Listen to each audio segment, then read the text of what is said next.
Welcome along to day 6 of the building a Techno Set from scratch. My name's Tom Cosm. How you doing? Today is day 6, but this was supposed to be yesterday. I have had a clusterfuck of problems. Yesterday morning I woke up and my MacBook was completely, well, not completely, but the LCD screen was dead. And of course I've been making this on my MacBook. Everything we've been doing, I was going to perform it on my MacBook.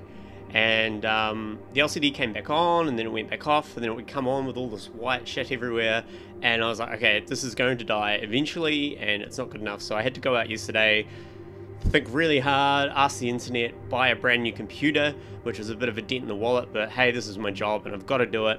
So if you're interested, I ended up going with a non-Apple computer. I went with the Dell XPS. I got the most high-spec model I could. It's the one with a 4K touchscreen, which is really awesome for the device that I've been building, because I can go ahead and now just touch all the points on that thing, which is a really cool added bonus for the live set. But yeah, this stream was supposed to be yesterday. I'm now a day behind, which is really disappointing.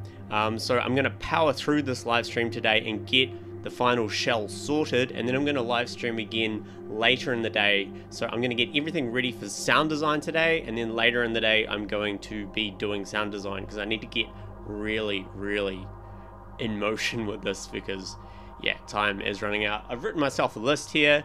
G'day to people in the chat or whoever's watching at the moment. It's a bit of a weird time to stream, but we do have still quite a few people watching. What's up, Overgrowth Music? All good, bro. I've got a brand new laptop. I was pretty anxious yesterday, but when I got the new laptop and I got it all working, got the files across, everything was good, and it is much better than it was before. Okay, so I'm just going to jump in and get started. We're not going to do an overview today. It's also, because it's a brand new laptop, I may be a little bit slower. I might make a mistake because I'm used to using Ableton on a Mac. So I might make a few little mistakes here and there. We'll keep this audio track going. This is just an ambient track that I've got at the moment playing, because we're going to be doing a little bit more Max for Live stuff. So over on the automated track here, see this little snap to window thing I've got to figure out. I don't really want to have that happening, because it's kind of annoying. I don't know, I'll figure out my preferences later. There we go, we'll get that there. What I want to do is this spare gap that I have for each module, I want to be able to have the name of the parameter that it currently controls. I'm pretty sure I know how to do that in my head, and I'm going to go ahead and do that right now. So let's open up Max for Live. I'm going to keep my eye on the chat. Remember, Facebook, Twitch, and YouTube. I'm watching all of you guys. I'm not sure how interactive I'm going to be in this stream. I want to power this out, like really power, like try and get it done in an hour. So let's get this open. Here it is here. I'm going to unfreeze it. Get out of patching mode. Let's open up the automator. Unlock it. Take it out of presentation. Right click on the automator function and open it up.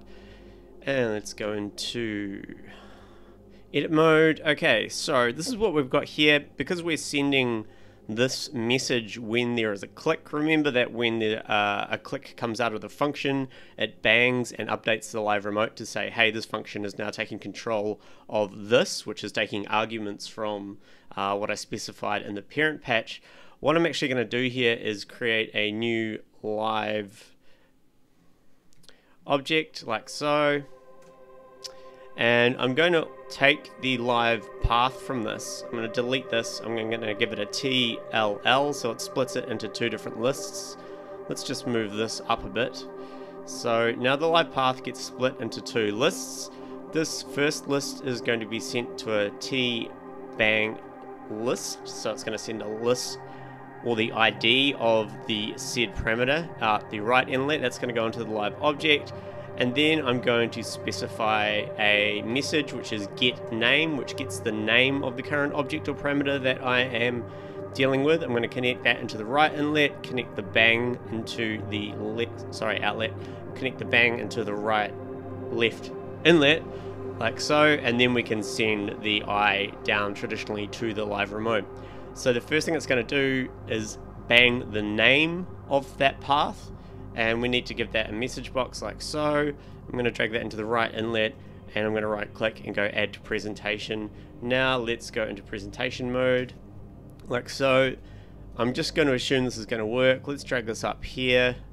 Ooh, it's all working good now. A little bit too big. Like so. I'm just going to make this a tiny bit bigger as well. Oh no, that's going to fuck that. Okay, never mind. We'll keep it like that. Bring it down a bit. So, can I make that even just a little bit bigger without snapping?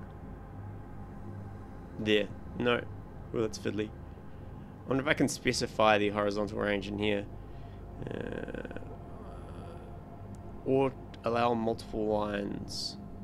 Will that get rid of that? Yeah, that's cool. Okay. So I just turned off the allow multiple lines parameter.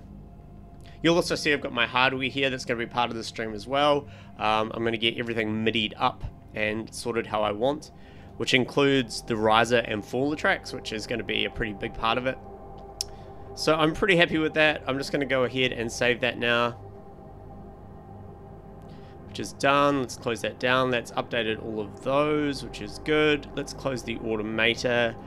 I'm going to freeze this again. Very good. Let's go save. So that is saved. Let's close it down. We've got some errors here. Okay, they're not going to worry. They're not going to matter. Okay, so now in theory what should happen is when I enable one of the tracks in this automator, so let's get it open and have a look. Again, there's that really annoying thing that I don't want. You see what I mean? Like, I'm going to have to figure out how to stop this, like, snapping to grid thing. Anyway, let's just get it like this for now. Okay, so now hopefully when I click in the automator, it's going to update this with, I guess, just macro 1 at the moment. Yes, it does.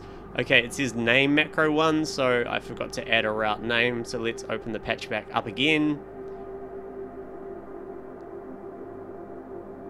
The ambient track in the background and Tom powering through makes the live seem really intense.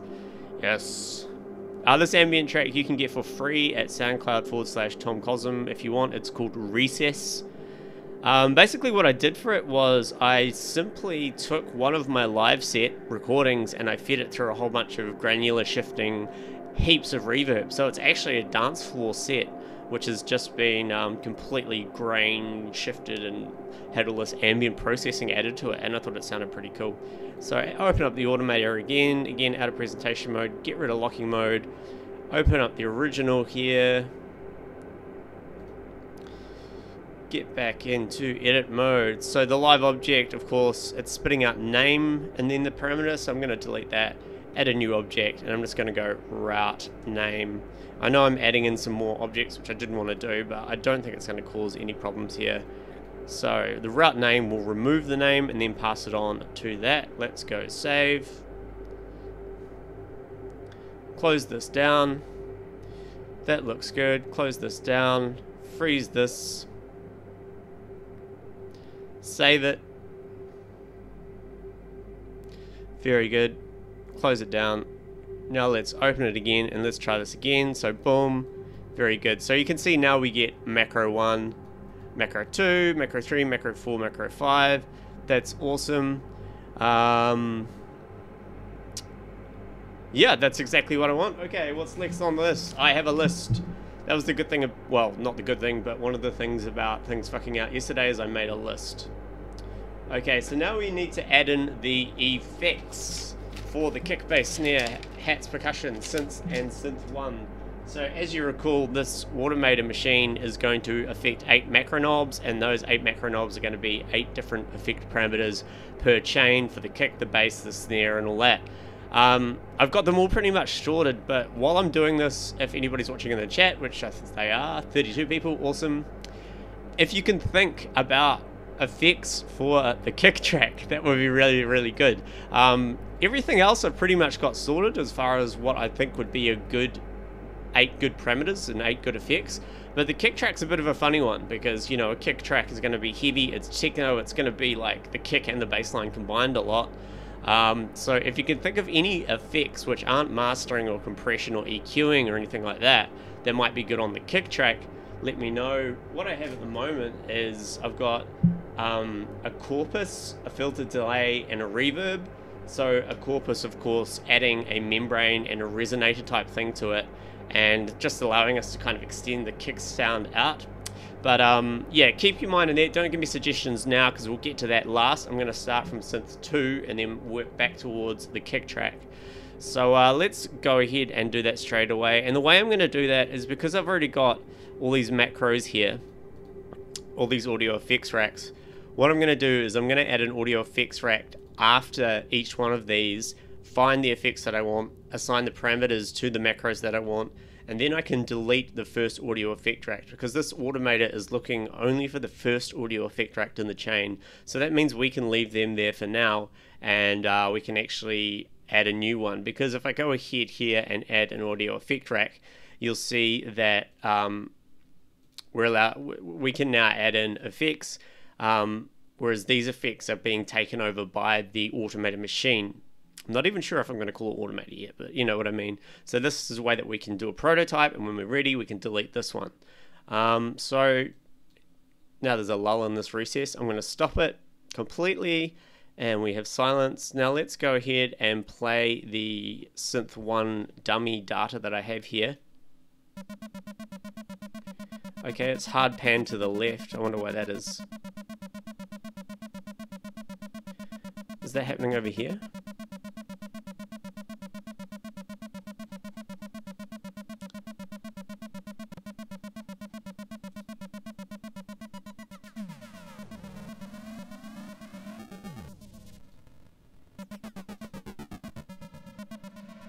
And what I've also decided is with the MIDI stuff, just a quick run through. So these are going to be the volume of each of the 8 tracks. These are going to be sent A, B, and C.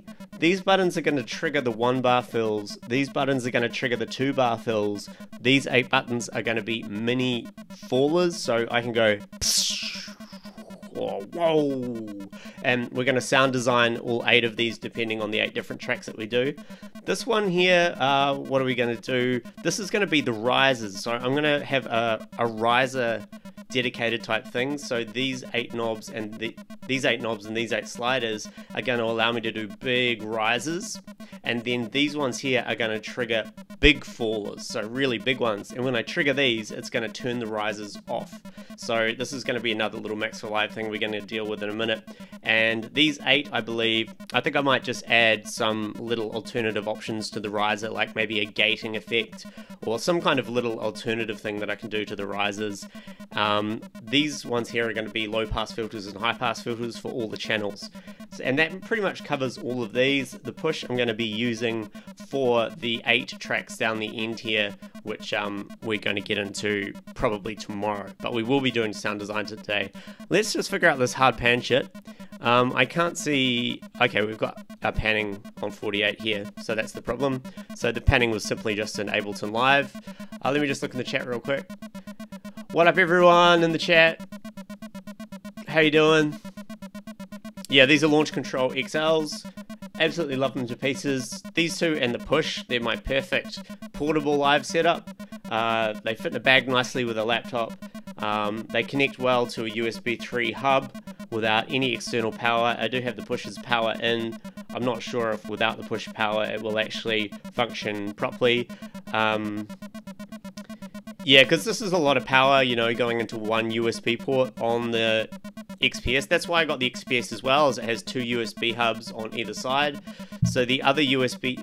Oh no, I've got the push, sorry. I've got the push going into 1 USB port on the XPS, and then I've got the 2 launch pads and my sound card, which is a Tractor sound card, going into it as well. And I've also got an external mouse, because I don't really want to be using the trackpad for this. Because ultimately I want to put the push over the keyboard of this, because I want to be using the touchscreen. Anyway, so synth 1 here, very good. It's just a simple kind of saw wave arpeggiator at the moment. It might sound quite annoying, but that's all good. Let's go ahead here. It doesn't seem to be coming through the synth track here, so I'm just going to open up my ins and outs. Okay, so I need to send the output of this dummy track 1 to synth 2 out like so. And then I need to make sure the synth 2 out is set to monitor in. Very good. And now we can go ahead and add the effects that I want. And what do I have on my list for synth 2? I have 2 filters. Where can I put this that's not going to get in the way? I'll just put it here for now so you guys can see my shitty handwriting. So I want 2 filters initially, so I'm going to put in an auto filter.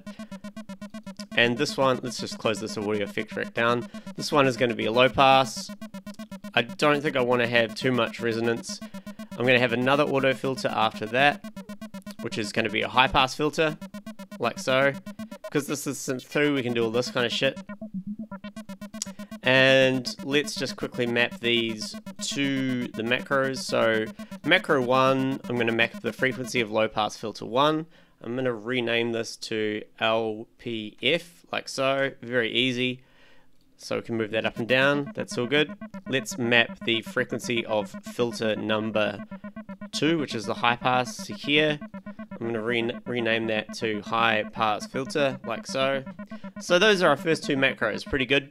We may adjust the position of the filters depending on the other effects that we add in, but let's just open those up for now. Very, very good. What's up, Dan Cooper, Neo Music, Neandra, 72 Human, Dark Shuriken, Nathan Photos, what's up? An XPS, it's the new kind of Dell model PCs, pretty high spec machines.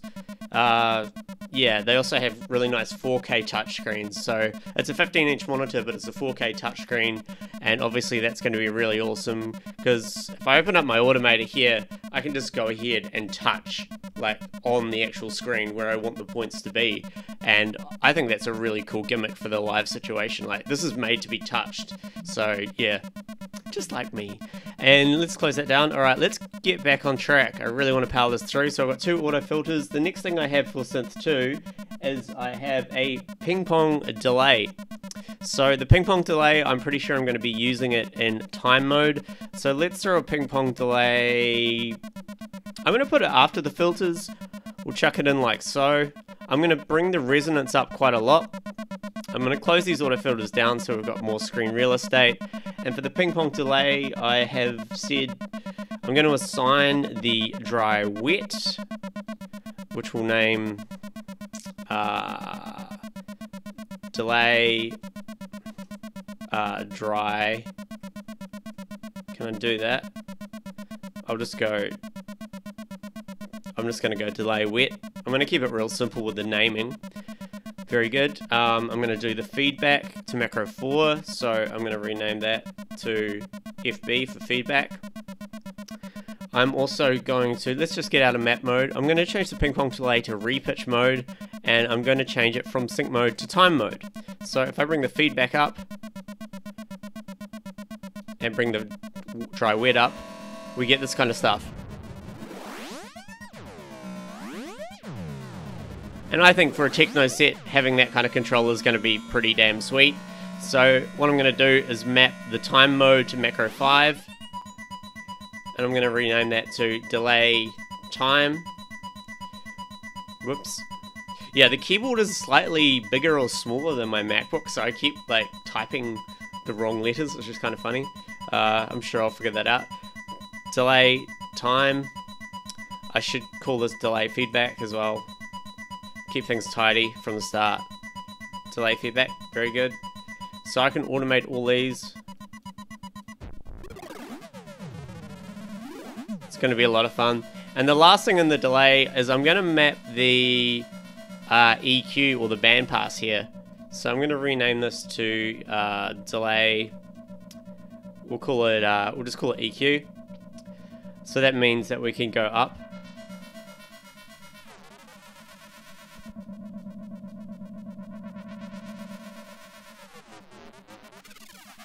Let's bring the dry wet down.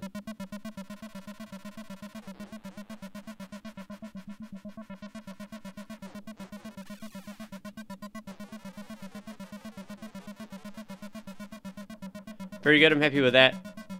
Let me just bring the dry wet down there. And the last thing I want to add into this is a reverb. So let's go here, chuck in a reverb here, turn it off high cut, make it a high quality one. I'm going to map the dry wet of the reverb to macro 7. So we will rename this to reverb wet, and I'm also going to map the decay time. I'm going to do this for quite a few of them. I think the reverb, wet, and decay time are going to be good fun ones to play with. So we'll go reverb, wet, decay. And obviously when we get into the sound design in the next video, which is going to be today, I am going to have about a 2-hour break after this stream, just so I can plan out how I want the flow of the hour set to go and what kind of style I want each of the 8 tracks to be. These may change.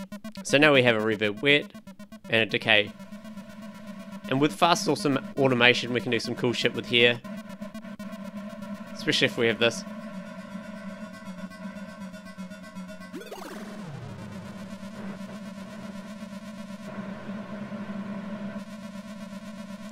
Very good. Okay, so that is going to be the...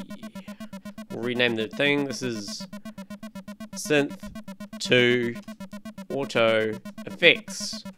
Very good. I'm trying to watch the chat and keep up with everything, but sorry if I'm missing things today, guys. I really want to power through. All looks good. If you want my attention, say Tom Cosm as one word and it'll pop up. But I'm glad you guys are all saying it's sounding all good and super fun, so let's just keep moving on. Let's go over to Synth 2 now. So I'm going to play the Synth 2 track. Let's turn it, I'll keep our ins and outs on for now. So I'm going to stop this clip here. This one is just a... Turn the LFO off, open the filter up, so it's just... let's just change this a little bit.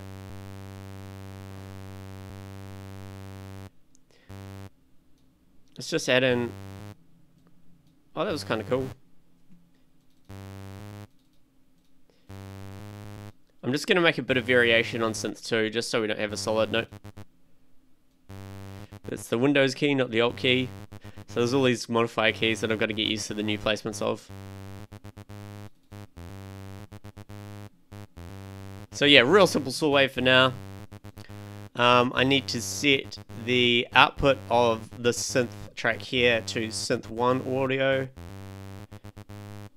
And that's already set to monitor in, which is good. So let's go over here.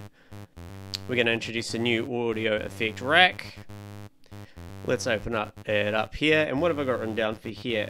I've got filter 1. So I'm only going to have one filter here. It's going to be a low pass filter, like so. So I'm going to map the frequency to macro 1. And we'll rename this to LPF. Easy peasy. Let's open it up for now. I will refine the resonance at some stage. The next one I have is a flanger. So let's put in a flanger. Very good. I'm going to turn the LFO amount off. First thing I'm going to map is the dry wet, of course, because that's going to be quite an important one. I'm going to rename this to flange wet, so that just allows me to bring it in and out as I choose. And the other ones, of course, will map the delay time, and we'll map the delay feed. Oh, no, we don't want that. We want that to be on that one there. No, we don't. What have I done? Okay, hold on a second. Delay time needs to be mapped to here. Very good. And the feedback needs to be mapped here. So let's rename these. FLNG. We'll just go time. So this is a good example of me not being tired and under heaps of pressure, which I actually kind of enjoy sometimes. And this is FLNG. Feedback. Very good. So we've got flanger wet, flanger time, and feedback to get real crazy.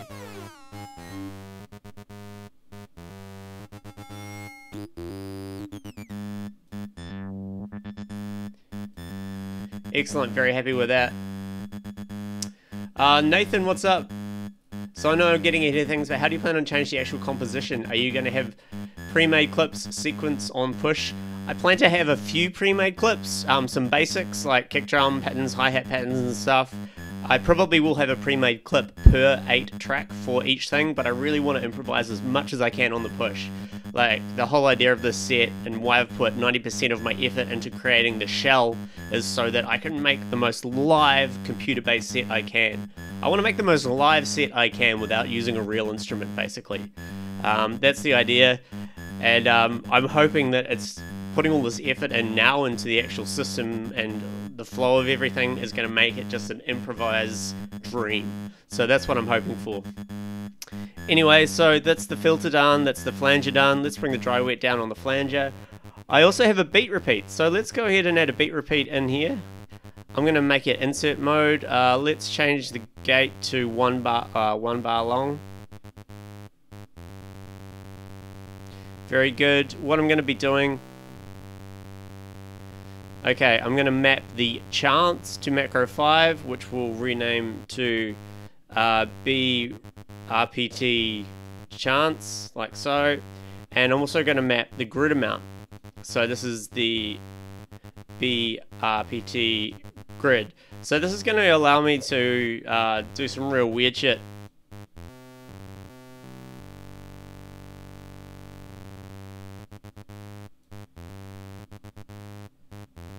Maybe I'll change the interval down to 1/4 of a beat.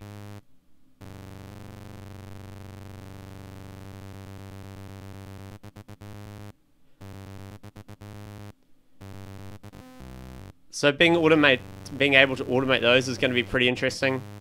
Turn it off for now. So that's the beat repeat done, and of course I'm going to add a reverb for this one as well. I think, yep, I'm going to add a reverb. So we'll throw on a reverb just as before. Turn off the high cut, make the quality high. I'm going to map the dry wet to macro 7 and map the decay time to macro 8. And we'll rename these to reverb wet and reverb decay.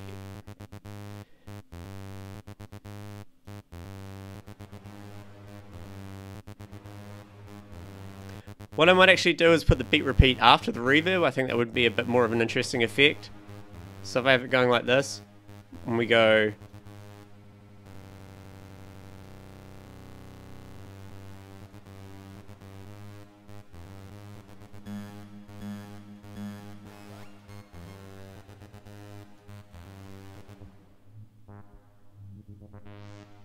So I think that's going to be a lot of fun. Anyway, turn all those down. Very good. So that is synth 2 done. Let's rename that to synth 2 auto effects. Read in the chat. I'm using Windows today. Yeah, you just missed it, Jake. My Mac crashed yesterday when I was supposed to do this stream. So I've gone out and bought a whole new computer. I've decided to ditch Apple and I've bought a new Windows PC instead. I've got a Dell XPS 4K touchscreen resolution, huge specs, way more than my old Mac. I stress tested. The thing is, I bought it yesterday, and then I spent last night stress testing the fuck out of it to make sure it didn't blue screen or do anything. I'm not installing anything on it apart from Ableton and Max for now, anyway. And yeah, it's been working like a charm. I'm really impressed. It was an impulse buy. It was such a risky one because it was a $3,000 impulse buy. Not the happiest about that. I did do my research, but I only had an hour before all the stores shut. I couldn't wait for someone to give me a deal. I couldn't wait to like do more research because I have to get this done by the weekend. Like, this is a big thing for me.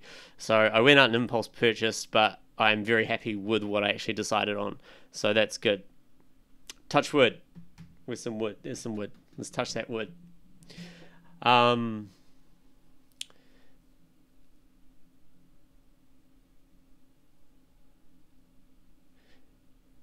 would you recommend PC over Mac for live performance? I don't have an opinion on that yet. We'll see. Ask me after the weekend. Yeah, it is 4K, which is really cool. It's not, I mean, that's not the most important thing for this. I mean, you know, like looking at Ableton, it still looks exactly the same as it did on my Mac. But I watched a 4K video just for fun, and I've never seen a 4K display in a 15-inch monitor before, and I was like, holy shit. I can see that bee eating pollen, or collecting pollen. I am going to make use of the touchscreen very much so. Like that, I've played with it already, and it's so much fun. It's going to be so much quicker. I'm going to be touching away, and I was looking into getting some kind of touchscreen monitor for this set, and I couldn't find one that was cheap or anybody who had one that would rent it to me. So that's another decision why I chose this model, because it has a touchscreen, and it's just going to make the live set just that much cooler. So let's open up the low pass here. All right, moving on. Let's not get caught up. So I'm going to stop the synth 1 track. We've got the percussion track here. Let's play that. I'm just going to bring the frequency up. It's a little bit distorted, but we're just going to deal with that sound for now. So over on the percussion track, again, add an audio effect rack like so. Open it up. Remember, you guys need to be thinking about kick effects.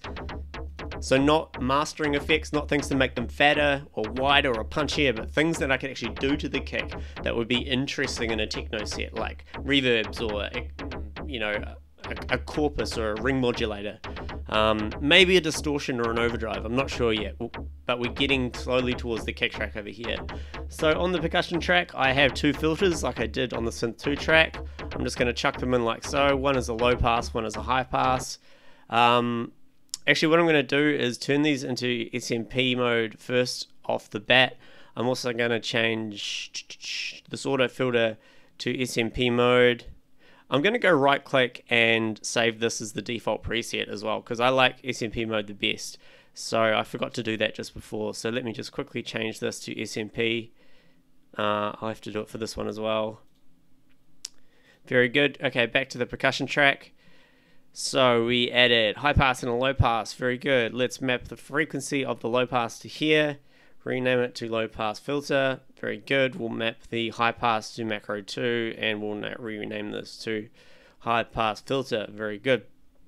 So let's bring the high pass, low pass up. Very good. And again, I might change the position of the filter frequencies in the device chain depending on what we do. For the percussion, I have a filter delay. I believe I'm going to keep this in sync mode, so I'll put the filter delay after the auto filter. I'm going to turn off left and right. I'm only going to have one. Actually, no, I might turn on left and right. I am going to keep them in sync mode, but what I might do is just slightly have one slightly out, like that. And what I'm going to need to do is group these into an audio effect track like so, open up the macros, because I want to have dry wet as macro 1. So I'm going to assign the volume of the left side and the volume of the right side. Make sure that the maximum value is set to 0 dB. Like so. And I also need to make sure that the dry is set to 0 as well. So as I bring this up, very good. See, by just taking that sync out a little bit, we get a bit more of a stereo effect. Very good. I also need to map the feedback to macro 2 and the feedback of this one to macro 2. It goes up to 100%. Do I want to risk it? No, I'm going to put it on 99 for now. We might go back up to 100 if I'm feeling brave. So let's just quickly rename these. This is feedback wet. This one is feedback, no, not feedback, sorry. This is delay feedback. This is feedback. This is my typing things coming up. I'm trying to adjust to the keyboard. Delay wet. Very good. And that's dB, not Phoebe. FB, Phoebe. Very good.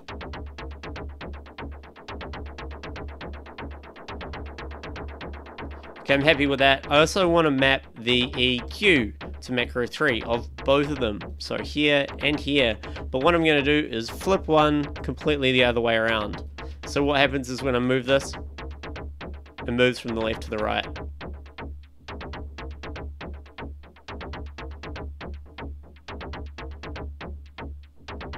Do I want to do that? No, I've changed my mind. Control Z, Control Z.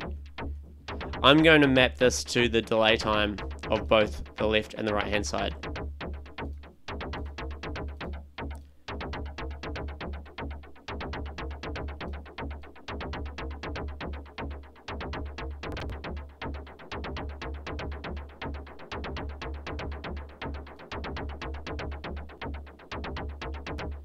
We might revisit this later, but anyway, let's rename this to delay time. And then of course I need to map those macros to the macros of the original rack. So let's close down the filters here. And we're going to go map delay wet to here, delay feedback to here, delay time to here. Very good. So if I bring up the delay wet and the feedback up, and then we can play with low pass and high pass and stuff.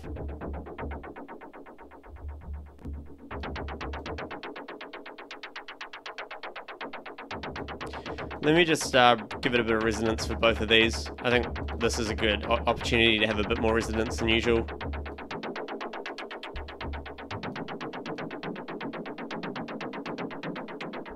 Remember, we're going to be doing quick changes here.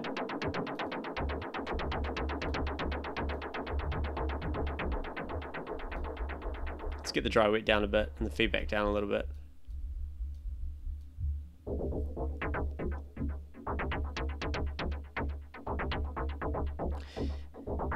Yeah, band passes are a bit tricky in this when you've only got eight macros. Like I'm a bit restricted. I thought about using band passes, but I'm not too into it. Are you going to keep it in on 3 and 6 for the sync time? Well, because I've mapped the decay time to this, it'll go from 1 all the way through to 16. I may adjust the sync here as well a little bit. But so far I'm happy with that. The next on the list is I have a frequency shifter. So that's going to be an interesting one. Let me just go ahead and bring the low pass up, dry wet down. And we'll introduce a frequency shifter at the end here. It needs to be after this one here. So a frequency shifter, of course, is quite a destructive one. What I'm going to do is I'm going to map the... I'm going to have to close this audio effect rack down and these filters down so we have the space. So I'm going to map the frequency to macro 6. I'm going to change the coarse value though. I might make this like -2 and make it max +2 because frequency shifter is really quite drastic. It's not really making any difference, is it? Okay. So let's maybe make this -5 and +5.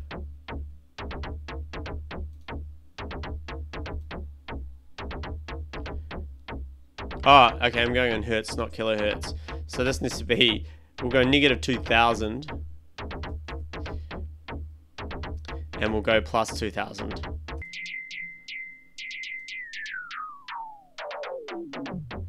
And what I might do is put the frequency shifter before the audio effect track. So if I was to give it some dry wet.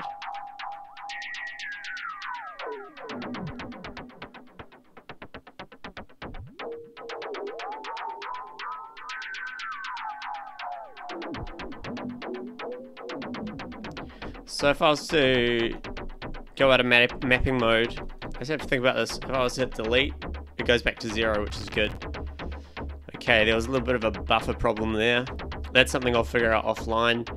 I'm currently using my Tractor Audio 10, which I have set up as 512. Let's look at the diagnostics. There hasn't been any underruns, so maybe that was a CPU issue, I'm not sure. Anyway, we'll figure all that out later. I'm going to be doing stress testing at the end and optimization of the actual live set near the end. So that's all good. So that's with the frequency shifter. Oh no, also with the frequency shifter, I'm going to map the LFO and the LFO rate to things as well. So let's bring that up.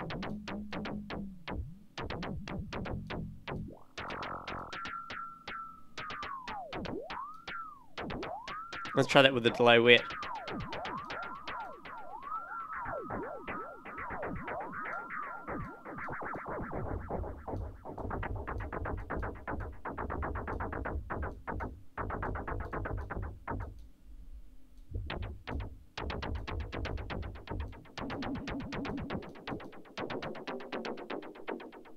Yeah, I'm pretty happy with that.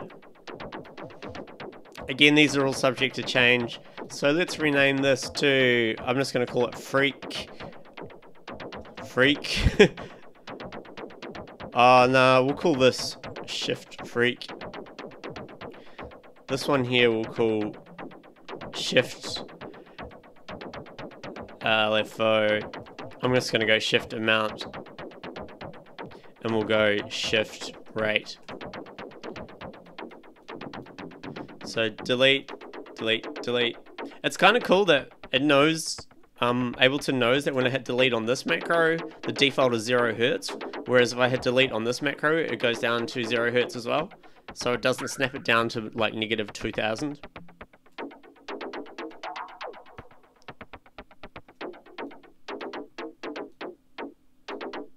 Bring the high pass back up, or back down. Very good. So that is the percussion automator. What did I call them? Percussion auto effects. Auto effect. Very good.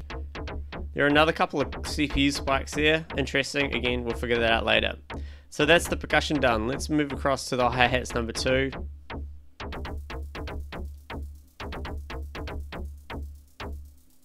What do we got happening here? We've just got some simple stuff.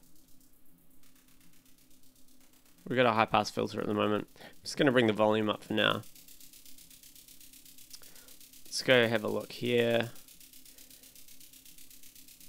So I think I might need to hit none on this. There we go. So that's the raw dummy hi-hat sound. We need to send the audio of that to hats 2 auto, and we need to send the we need to make sure we've got the monitor set to in. Very good. Now let's work on the hats. I'm going to add one more audio effect right here. Open it up. Let's have a look at the chat.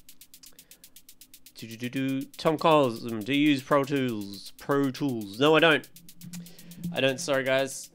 Never have, probably never will, but I have nothing against it. Well, I'm only using native Ableton stuff. With CPU, we'll see how we get there. Like a lot of the hardcore processing is coming from over here, I think, especially the snare track. We don't need 4 operators to make a snare drum. But anyway, back to the hats 2. So what do I have for the hats 2? Let's have a look here. We have to do a little bit of experimenting with this one. The first one I had in mind was a beat repeat, of course. What I am going to do once I've finished creating all these macros is I'm going to make sure that when it's at 0 value that it actually turns the device off to kind of optimize for CPU. So again, I'm going to bring the gate up to 1 bar long. I'm just going to into insert mode, and that just means that we can do really fast things like that. I'll bring the interval to 4 bars again.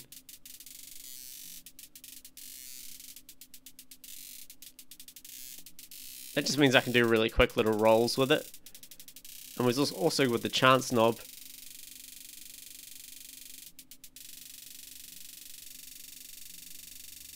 What if we do a little bit of pitch decay, a tiny bit?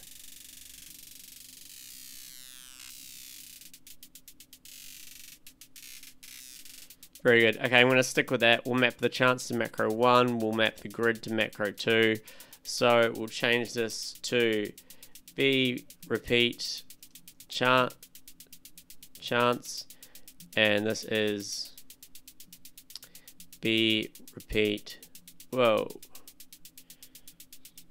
B repeat grid. Very good. So again, we can do quick little rolls like that. Yeah,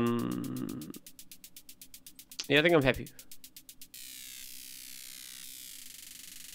Maybe bring the pitch decay down a little bit, just so it's hardly noticeable.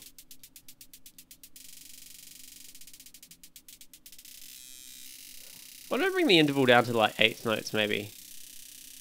Or 16th even.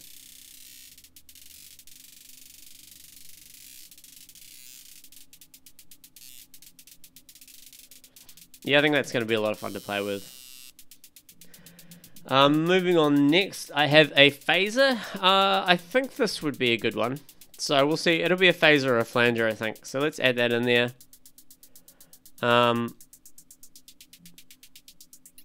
It's pretty subtle, but that's okay. This is fast hi-hats. We don't need too much extremities in this one here.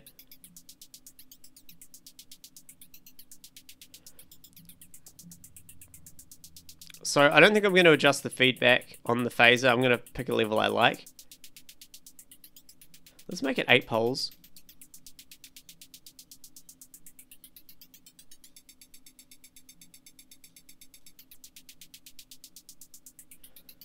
Let's just roll with that for now. So I'm going to close the beat repeat down. I'm going to map the dry wet of the phaser to here. So we'll rename that to phase. Whoops. Phase wet.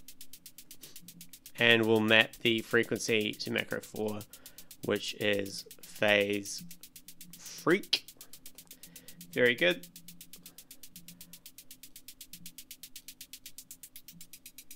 With the beat repeat.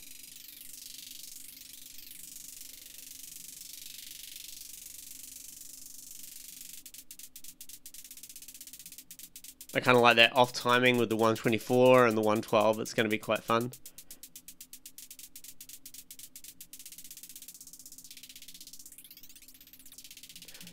Very happy with that. Alright, let's turn them all off. Let's move across. We have... Oh, the next one is a vocoder. So we're going to experiment a little bit here. I'm going to bring the vocoder in.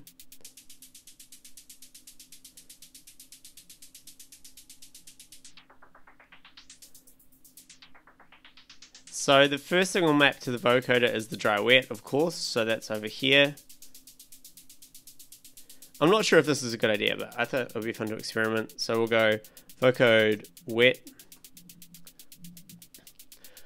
I'm making an extra audio effect rack so we have control over the actual macros, because the device I made has taken over control of the first audio effect rack. And then when we're happy, we can delete the first one, and then the second one replaces the first one. Diego on Facebook. Tom, do you have any other live videos in your page? I would like to watch and learn since vid 1. Yes, they're all on YouTube. If you go to YouTube/Cosm. So every day is there. They should be on Facebook as well. What's the chances of getting you down to Otago Uni to do a masterclass on electronic music production paper? Pretty high. Send me a message and I'll get in touch with you. Or get in touch with me and we can discuss that at a later time. Anyways, so that is the vocoder dry wet. I like the format there. That was pretty fun to play with. Let's turn it all the way up. Let's say play with the format. The depth is going to be fun. Is the release going to be fun? Yep.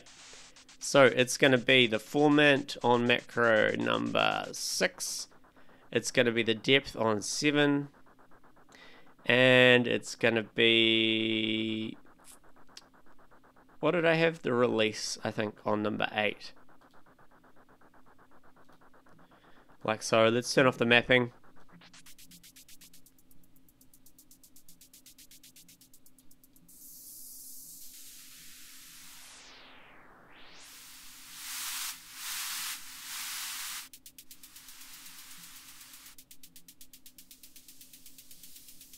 Just for fun, let's I don't think this will do anything. Let's change it to modulator or pitch tracking.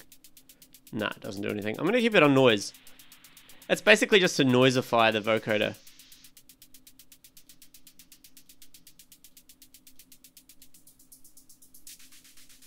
And what I might do is I might put the phaser after the vocoder. I might actually put the beat repeat after the phaser as well. So let's just rename these properly. This is the vocode. Shit, what was that one? Depth time. So that's the format. We'll just go FMNT. This is the vocode depth. And this is the vocode RLS or release. I'll call it rel. Vocode rel. Very good.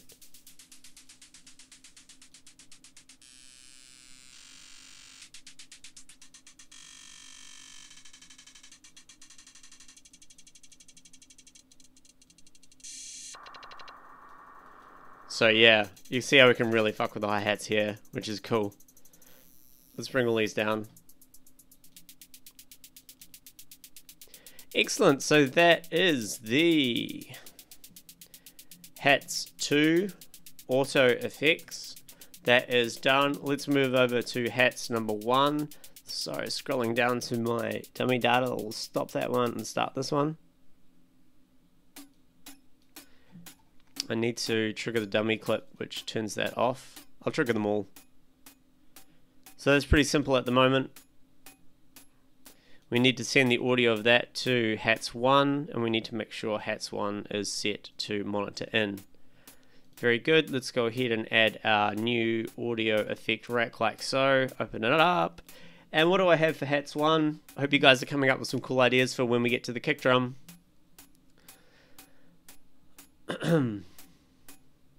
Alright, let's look at Hats 1. So for Hats 1, even though I have a corpus over here, I think, I have a reverb, a flanger, a filter delay, and a corpus. I'm going to bring the corpus, I'm going to keep it here. This stuff is all going to be in the next video. This is all just dummy stuff. So I will keep a corpus in here. I'm going to put the corpus, drop it down here. So first thing we need to do is map the dry wet, obviously, over here. I've allocated 5 macros to the corpus for this one. So we have the dry wet. Very good. The decay should probably be the next one.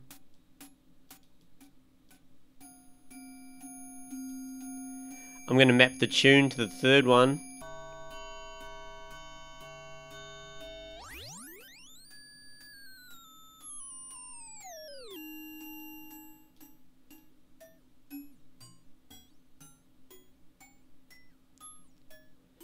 Now, do I want to map the substance type? Yes, I think I do. So I'm going to map the, I don't know, the medium type to macro 4. And for, what's another good parameter? Let's bring the decay up in harmonics. Kind of really does the same thing as the pitch, doesn't it?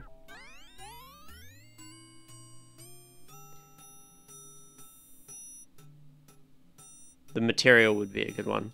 I was thinking about using the LFO, but I want to control the amount and the rate. And I only want to allocate 5 things here. So I'm going to map the material to macro 5. So let's go ahead and rename these to... I just put caps lock on. Corpus. This was wet. Then we had corpus decay, and then we had corpus tune, and then we had oh, there's a resonance type, it says. Okay, corpus res, and then we have corpus,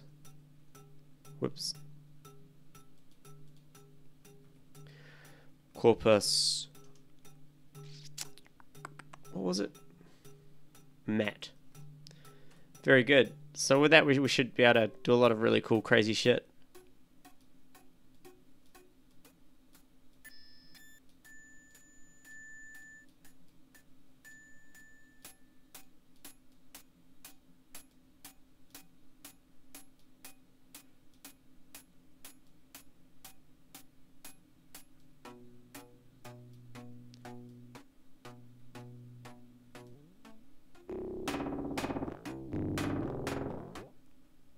Quite destructive, but it's good. I like it. I'm happy with how that is.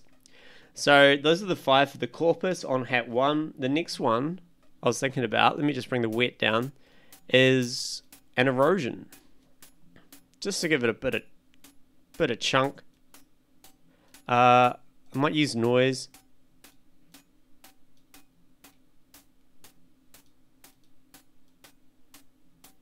Not really making much difference.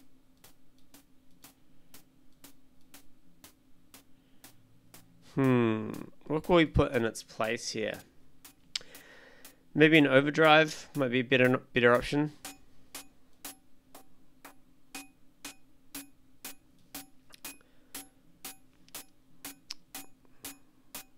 So obviously I want the dry wet to be 1.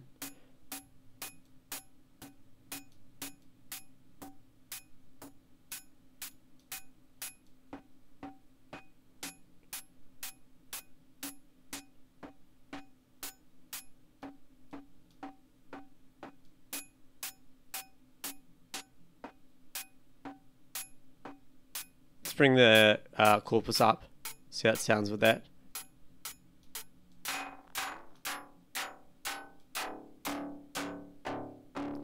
Yeah. Okay, so that's cool. So the dry wet of the overdrive. Oh, hang on, let me just play with the dynamics a little bit. We'll bring them up to the max.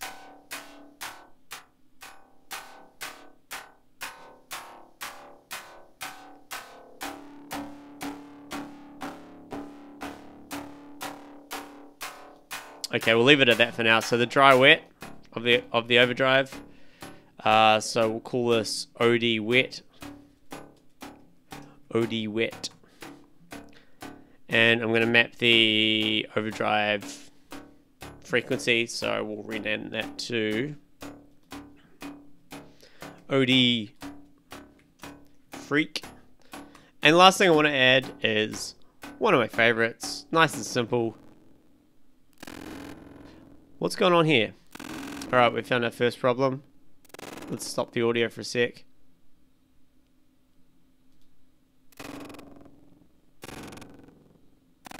Okay, let's look at our sound card here. What do we got? 1, look at all these buffer underruns. Audio dropouts have been detected. The computer cannot process all audio in real time. Try increasing the US buffer size to this high setting. Okay, we'll do that.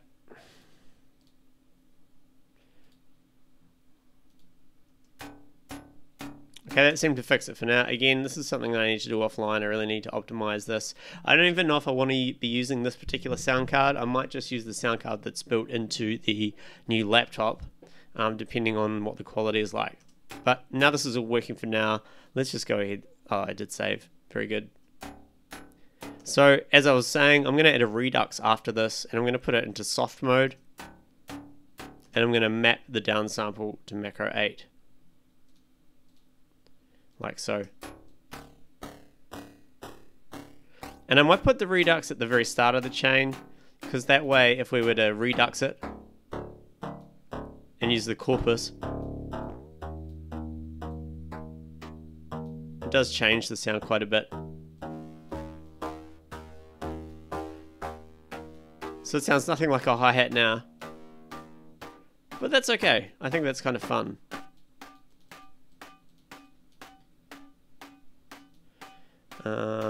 Overdrive down, and we'll change the name of this one to Redux. Okay, we're getting somewhere. And let's bring that right down for now. So that's what it sounds like raw. Trying to read the chat here. Yeah, I think it's the USB buffer. I think that was the problem, because I am running 1, 2, 3, 4, 5, 6 things out of 2 USB ports. Again, I'll optimize that somehow. I'll probably lose... It'd be good if I could lose the sound card. Like, usually when I play live, I just use the sound card of my Mac, so I haven't figured out if the sound card in this guy is going to be good enough yet. But we'll see how it goes. Anyway, so that is done for Hats 1. Let's rename this to Hats 1 Auto Effects. Very good. Moving on, let me close this down here. Now we have the snare, so let's go down here. And we'll stop that track and play the snare. It's not a very good snare at the moment, but that's alright, we'll deal with that. Or maybe we can brighten it up a little bit just quickly. It'd be good to have some higher frequencies. It's the body, this is the snap.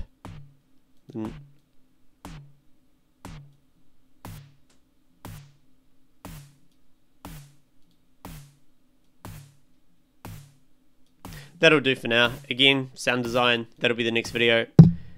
Sorry, hit my mic. So that's coming through there, which is good. It's not coming through the audio track, so I need to send the audio out to the snare auto. Snare auto, set the monitor to in, go ahead and add a new audio effect rack.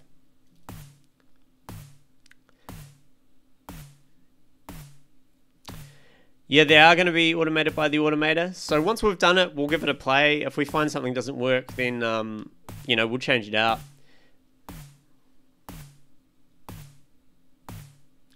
Okay, so on the snare track, I have a redux for a number 1, just like before, because I do like the redux effect.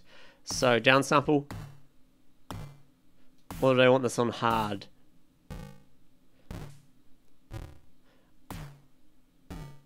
I think I want to keep it on soft. That's probably as much as I want to reduce it, so I'm going to map that there. Rename this to redux. Done. Okay, the next thing in the chain I have is an... I did have erosion again, but I don't know if that's going to be suitable.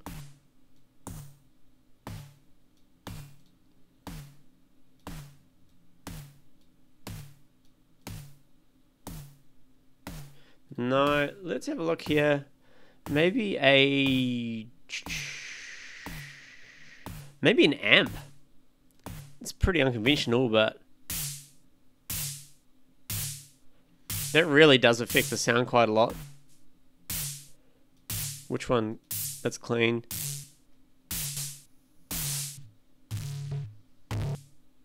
The blues one sounded the best.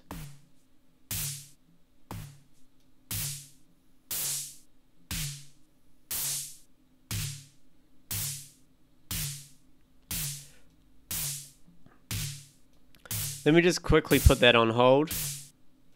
Maybe a dynamic tube.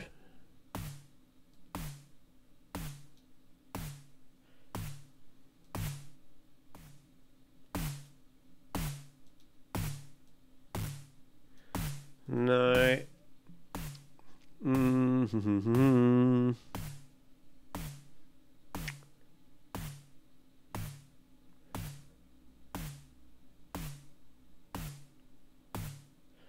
I'm going to try the overdrive again.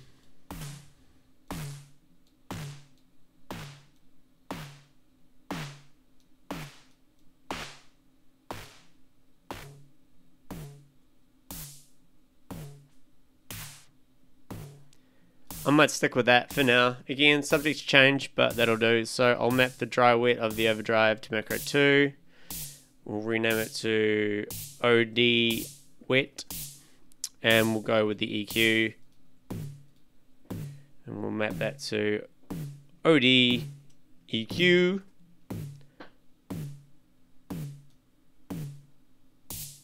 Oh, I mapped the dynamics by accident. My apologies.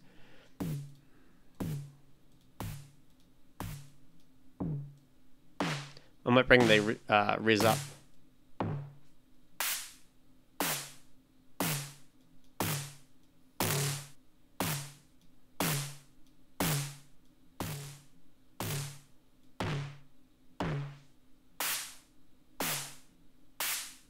That's kind of cool because it acts as a cutoff filter as well in a way.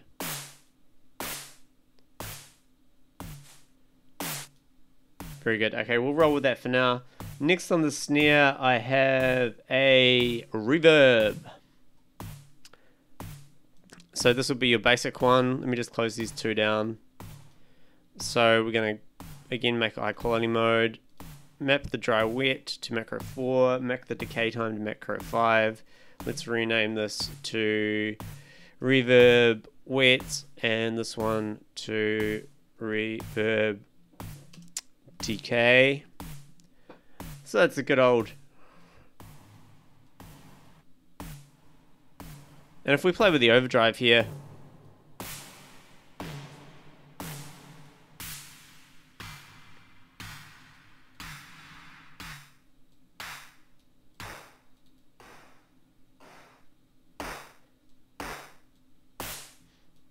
and I'm not going to be using a lot of snares. That's my goal in this. I'm not going to be using a lot of snares. But anyway, I think that's pretty good for that. And then finally, I had a filtered delay. Again, Now, what I'm going to do with the filter delay in this one is not have it synced, beat synced. So where is my filter delay? Here it is here. I'm going to drag you in. Turn off the middle one. No, I'm just going to keep the middle one for this one because it's the snare. Bring that up to its highest value. I'm going to change it to repitch mode. Turn off sync mode. So how many macros I've got? I've got 3. So I want a dry, a feedback. I don't actually need a filter delay, that's too complicated. Let's just use a simple delay. Oh, it's doing this shit again. Okay. It's alright, I will figure this out, guys. I'm using a Tractor Audio 10, which is probably not the most ideal sound card for one output.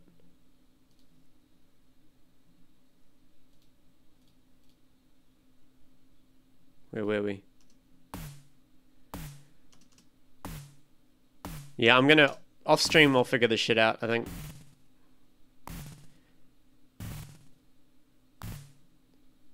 That's weird. It's definitely lagging somewhere. I'm pretty sure it's a USB problem. Yeah, we're getting buffer underruns. This computer is most likely not suitable for real-time audio. It's alright. We'll figure that out. Anyway, let's keep on powering on with what we're doing here.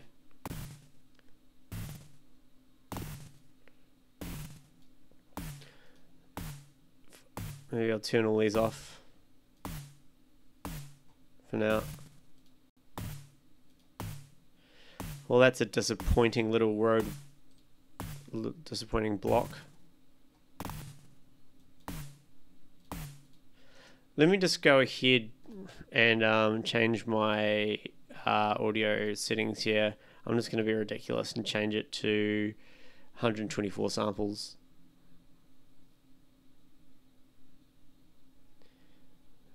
See if I get rid of it.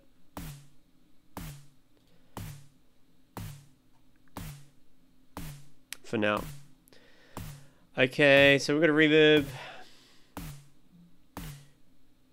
So yeah, I want a delay. I'm just going to use a simple delay here.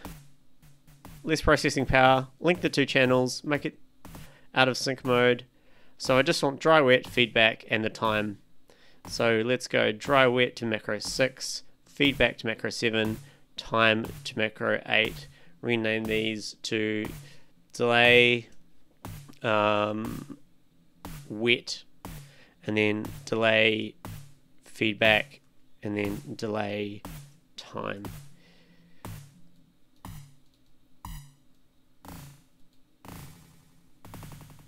And I think I will keep this on repitch. I like it how it repitches the sound.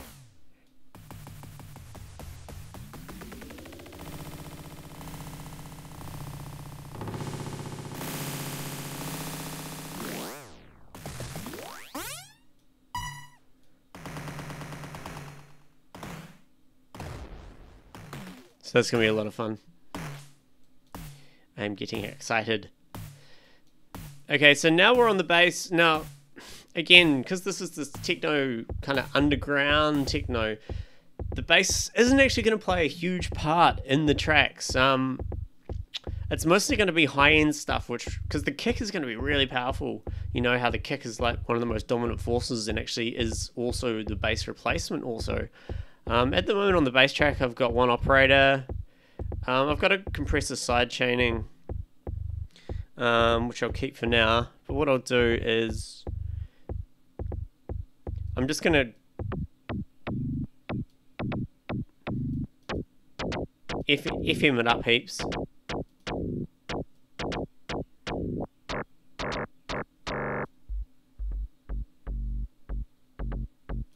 I might even just make this a saw wave for now.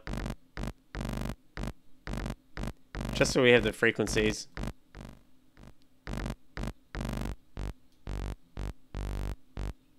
Maybe a square. Okay, that sounds good for what we need to achieve here. So that's going through the bass track here. It's currently peaking a lot. There we go. So I'm going to send the audio of this to... What am I sending this to? Bass auto. Make sure the bass auto is set to in. Let's go ahead and add our other audio effect track here. So what I have here is I have one filter. We're only going to need a low pass filter here. I'm going to give it a bit of resonance. I'm going to map the high or the frequency over here. So we'll call this LPF. Very fun.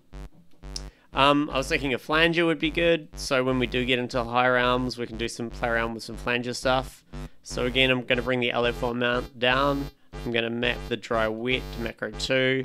I'll map the decay time to, delay time to macro 3 and the feedback to macro 4. So let's rename these to FLNG wet and then FLNG delay. Oh no, time I think I used. And then FLNG feedback. Very good. I haven't figured out if I want to split this so that anything in the sub is monoed and not affected by the effects. I'll think about that a little bit later. It just sprung to mind then. But I'm a big fan of like phase cancellation sometimes, especially if it's like heavy pounding techno. Like, I don't want a nice pure sine sub bass. That's boring. Let's get some cancellation happening. Maybe. We'll see. Okay, so that's all good. I also, for the bass, have a Redux as well. That's always fun. So let's close these down. Load up a Redux. Do we want it to be hard mode? Or simple, soft? I'm going to use hard here. Because as I said, the kick, I'm going to make kicks with long decay times and shit. So this can almost be like a mid-bass type track, you know? So we can really downsample it. So I'm going to map the downsample to macro 5 and we'll call that one Redux. You can't hear the beats because I'm soloing everything at the moment, Jamie. I'm just wanting to hear the individual layers all at once at this particular stage so I know what I'm mapping and what does what. More cowbell. Put it on tough cunt mode. It will be on tough cunt mode, trust me. The next thing on the bass,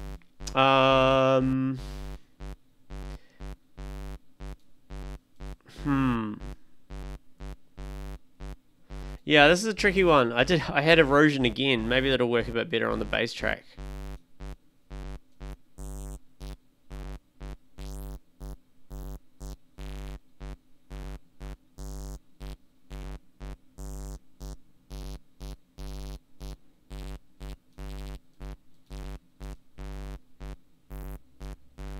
Maybe not. Let's try just a vocoder like we did before with just white noise.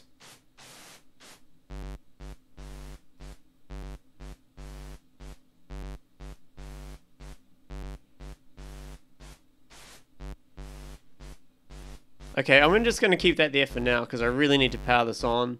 I've been going for 1 minute 23 already, so I'm just going to, this is just going to be basically noise.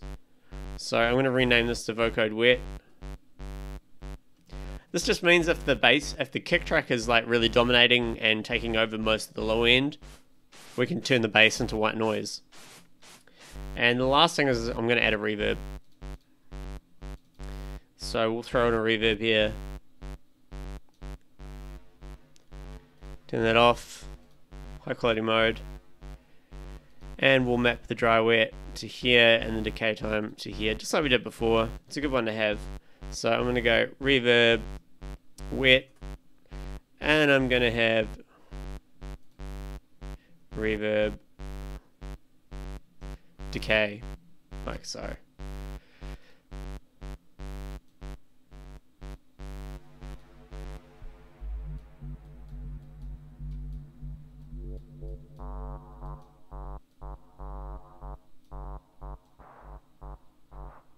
So fast automation of this could be quite fun.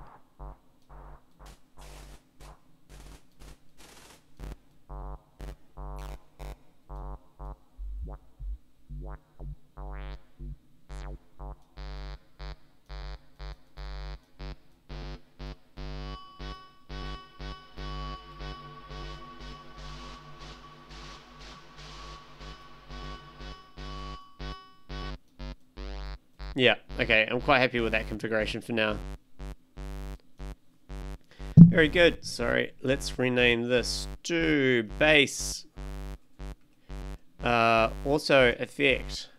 Now moving over to the kick drum. You reckon a saturator for the bass? Okay, let's try that really quickly. Let's throw on a saturator instead of the vocoder. It needs to have one parameter though. Maybe if I make it a wave shaper.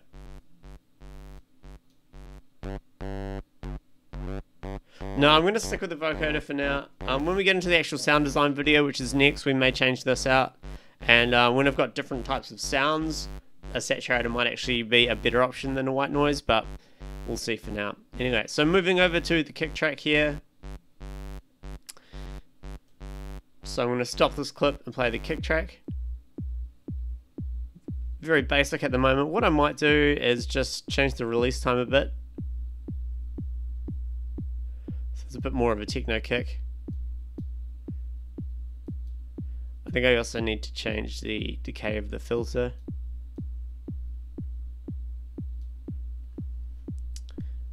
Very good. So that's coming through the kick track. That actually needs to go through the kick auto, like so.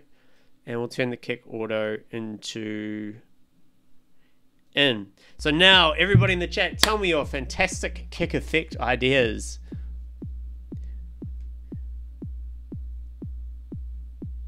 You want me to turn the music up a little bit? Well, Gabriel, we're still just working on the shell. As I said, like, this isn't like me writing a track stream. This is me doing complicated shit to improvise tracks. So we don't have a track so much per se. If you want to get into that, maybe tune into the next episode. That's where we're going to actually start making techno music. But most of my focus is going into this side of thing because I really want to be able to have as much improvisation capabilities as possible. So here's our kick track. Let's go ahead and add an audio effects rack. Like so. You can see we've already got some modulation happening here. So my ideas was a corpus and then a filter, delay, and then a reverb.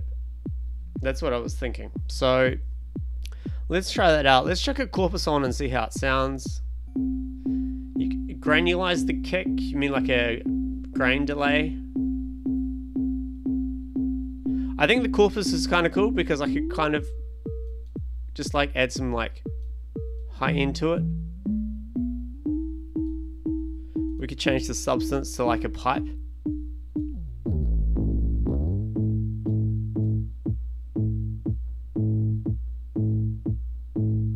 Almost turns it into a bass line in a way. I don't think a beat repeat on the kick is necessary.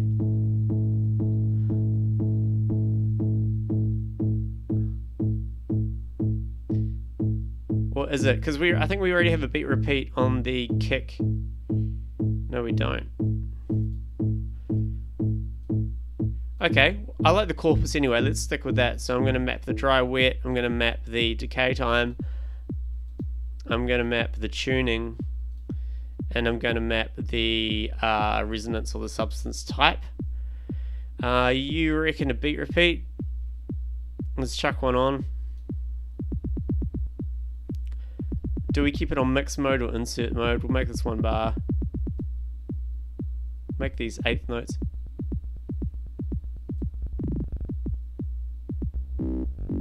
Probably need to keep it on insert mode.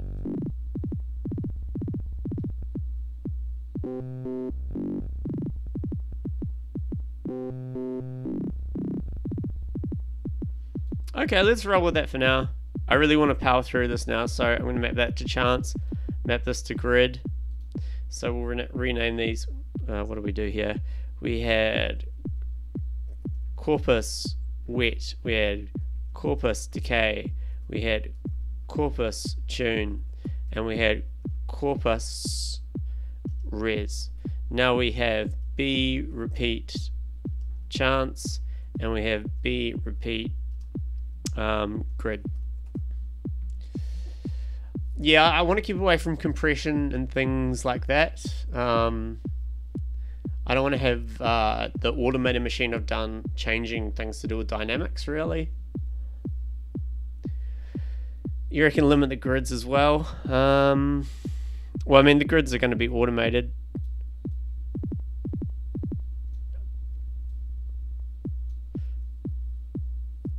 Maybe the gate, if we bring it to maybe... What happens if we do this? No, I'm going to keep that at 1 bar.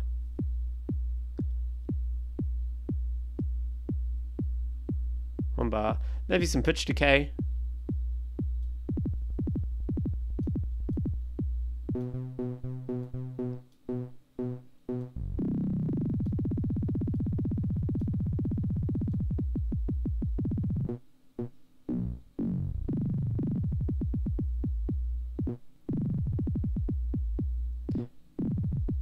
That could be a lot of fun. Okay, so we'll keep those.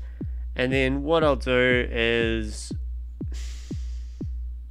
I'm just going to add a reverb at the end of this, so we can kind of finish up with this area. So I'm putting on a reverb here, and I'm going to map, again, the dry wet to macro 7, and the decay time to macro 8, no high cut, high quality mode. Rename this to reverb wet, and this one to reverb. Let me turn it up a little bit for you guys. I just want to talk to, trying to get my volume sorted. I've got a whole new audio configuration now, so hopefully my voice isn't too loud.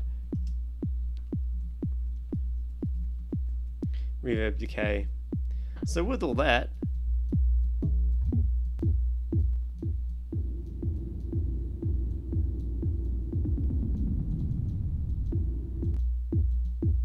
yeah, that could be fun. Okay, I'm going to roll with that for now. So let's call this Kick Auto Effects. Very good. So I'm happy with that. I'm going to save my set here. I'm just going to go to the bathroom very quickly. I will be back in about 2 minutes. Don't go anywhere.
Okay, we are back.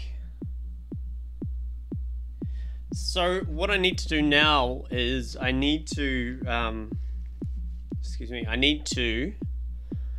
replace the audio effects racks that we've created with the first audio effect rack. Then I probably need to open up my automated patch and close it again. So I'm just going to stop everything while I do this. I've already saved. That's good.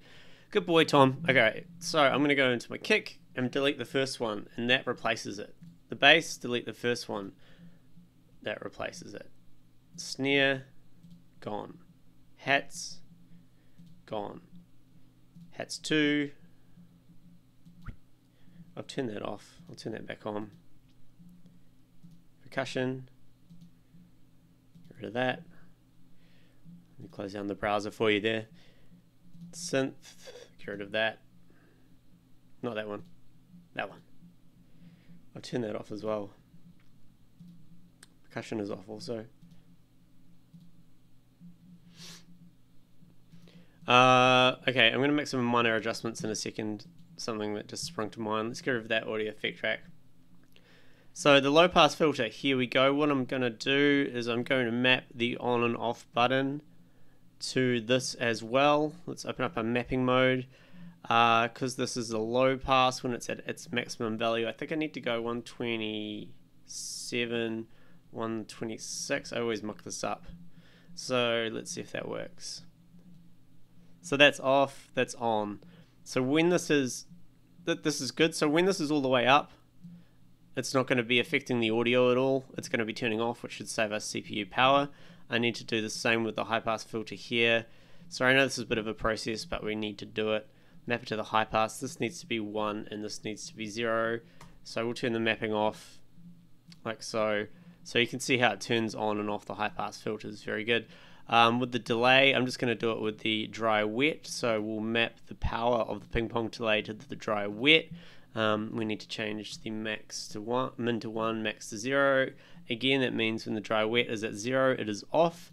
And we'll also do it with the reverb. So the reverb on the wet, we're going to change that to 1 and 0. So this is a good practice. 1 and 0. Just means if that happens to be down, that it's completely off. Very good. So that was on the, let's get out of map mode. That was on the synth. Over here, I'm going to do the same, map the on and off to the low pass filter. Was it 127 or 126? I believe so. Yeah, so maximum amount, on, off, on, off. Flanger. I'm going to map the dry wet. No, map that to the flanger wet. Again, 1 and 0.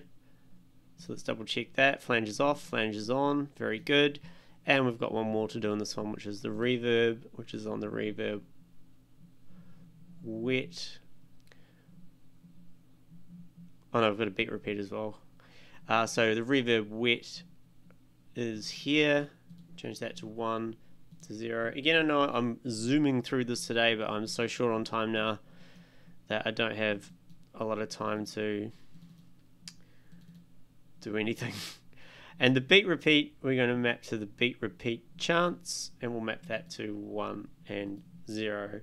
And just again, double check, beat repeat is off, beat repeat is on. So very good. Okay, move down to the perk track. I'm going to have to do the same here. Let's open these guys up. I'm going to do this as quickly as possible. Map power, low pass filter, 127, 126. Good. High pass filter. This needs to be power, map, 1, 0. Good. Close these down. We have a frequency shifter. I'm just going to leave that one because we're not playing with the dry wet. Over here on the audio effect rack, this is the delay. So we'll map the power of this to the delay wet, and we'll change that to 1 and 0. Okay, let's just double check that really quickly. So we bring up the delay wet, turns it on, very good, and double check the filters, they're both off, low pass is on, high pass turns on. Okay, so that's good for that. Moving over to the hats, what have we got? I've got a beat repeat, and da-da-da. So first off, beat repeat, we'll map the chance, sorry, we'll map the power to the beat repeat chance, 1 and 0. Then we have phaser wet, so we'll map the phaser power to the phaser wet, and we'll set that to 1 and 0. And then we have the vocoder wet, so we'll map the vocoder power to the vocoder wet, 1 and 0, like so. Let's turn off the mapping, double check, vocoder's off, vocoder's on, phase is off, phase is on, and beat repeat's off, beat repeat is on. Very good. Moving down to hats 1. Okay, so we've got corpus wet, power, we'll map it to the wet, 1 and 0. It's all good. Overdrive wet, we'll map the overdrive power to the overdrive wet, 1 and 0. And the redux, yeah, we can do that as well. We'll map the power of the redux to the redux, 1 and 0. Let's test that out. Go into mapping mode. Corpus is off, corpus is on. Overdrive is off, overdrive is on. Redux is off, redux is on. Okay, done. Over to the snare. We have a redux, so we'll map the power of the redux to the redux, 1 and 0. Very good. Close that down. Next we have an overdrive. We map the overdrive power to the overdrive wet, 1 and 0. Very good. Then we have a reverb. We'll map the power of the reverb to the reverb wet. That is 1 and 0, like so. And we have a simple delay. Map the power of the simple delay to the delay wet, which is 1 and 0. Quickly test it out. Redux is off, redux is on. Overdrive is off, overdrive is on. Reverb is off, reverb is on. Delay is off, delay is on. Okay, down to the bass. Same again. Auto filter. Map the power, because it's a low pass, map the power to the low pass filter. This one needs to be 127 and 126. Thanks for bearing with me, guys, with this one. With the flanger, we need to map the power to the flanger wet with a 1 and a 0. Whoops. 1 and a 0. On the redux, we need to map the power to the redux to a 1 and a 0. And we have a vocoder. Let me just close these down. The vocoder power is going to be on the vocoder wet, so that's going to be 1 and 0. And the reverb power is going to be on the reverb wet to 1 and 0. 1 and 0. So a quick test again. Low pass filter is off, now it's on. Flanger is off, now it's on. Redux off, on. Vocoder off, on. Reverb wet, off, on. Very good. And now we just need to do the kick track. So we have a corpus.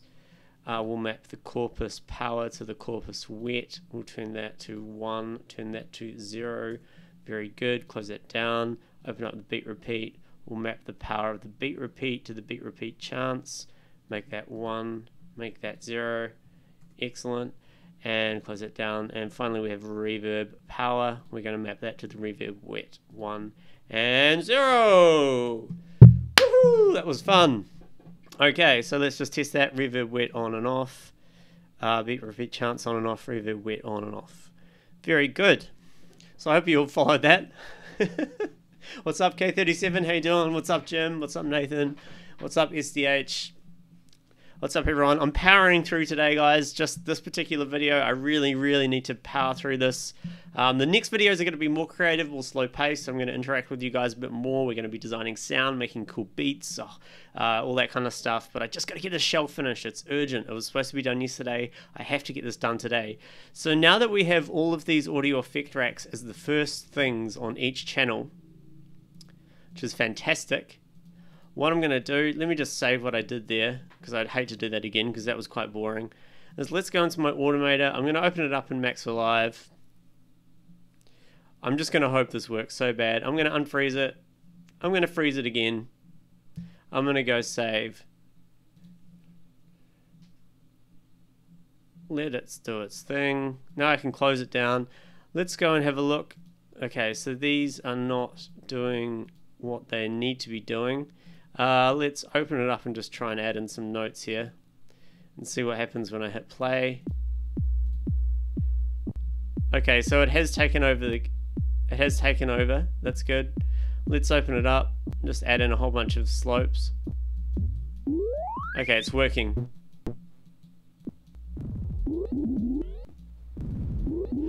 And because I've got the touchscreen, I can just go like this. See, I can quickly add in points here.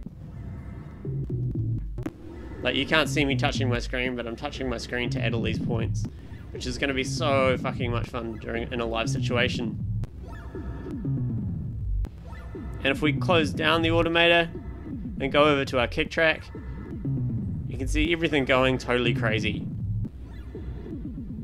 So let's get all of these clips playing at once.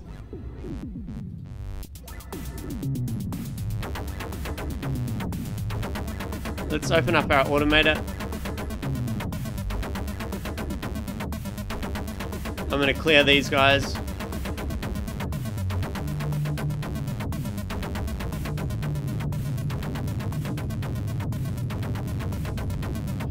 I just want a nice clean kick track for the start.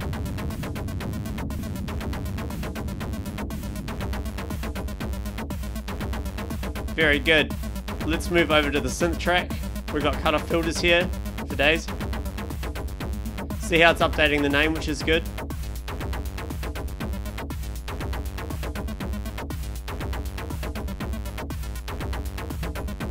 This is the delay wet.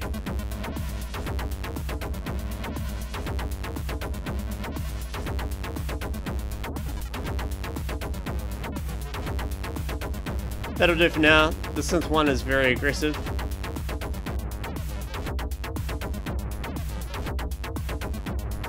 This is the flanger wet.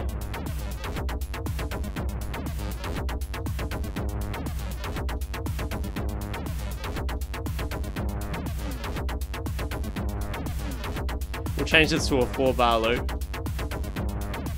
And we'll just bring it up somewhere around here. This is just a really quick rudimentary test. We'll change this to 2 bars, so the reverb goes up to maybe 50%, and we'll keep the decay time at a steady value for that. And on the percussion, what do we got here? Low pass filter. We'll have that open up. We'll have it go from up here down to here. Here we have a high pass filter. We need to keep that down low.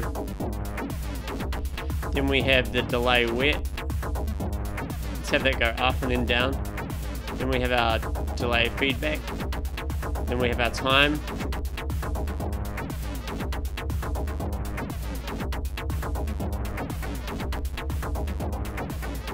And then we had a pitch shift amount.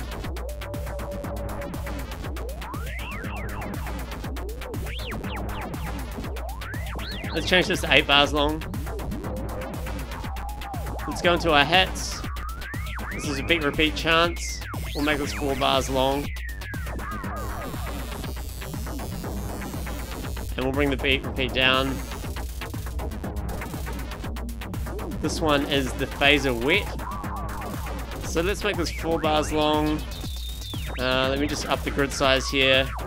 And we'll just have that turn on the second. I'll make it 50%. Roughly. And then we'll move the phaser frequency around over 2 bars. The vocoder wet.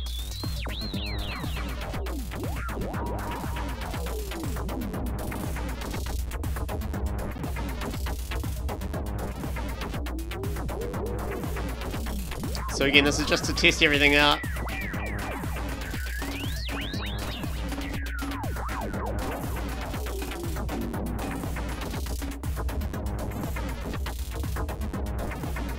I know it sounds pretty chaotic.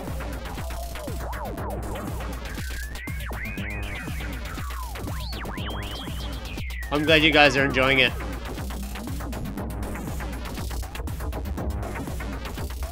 So that's with the hats. What do we got with the snare? We've got a redux. I'll change this to 16 bars. Let's make the grid size up a lot here. So we've got nothing, and then something, nothing, and then here we'll go to 50%. And we'll go down. We'll make here 50%. I might change this to 8 bars actually. This is the overdrive wet.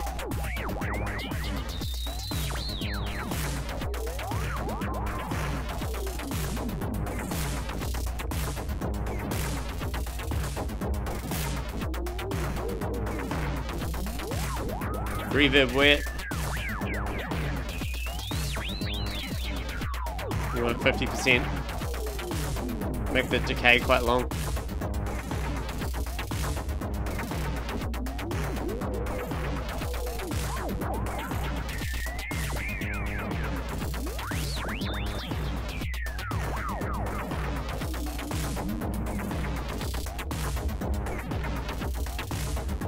Over on the bass. I just want to use everything so we make sure that nothing crashes. It's not going to kill my CPU.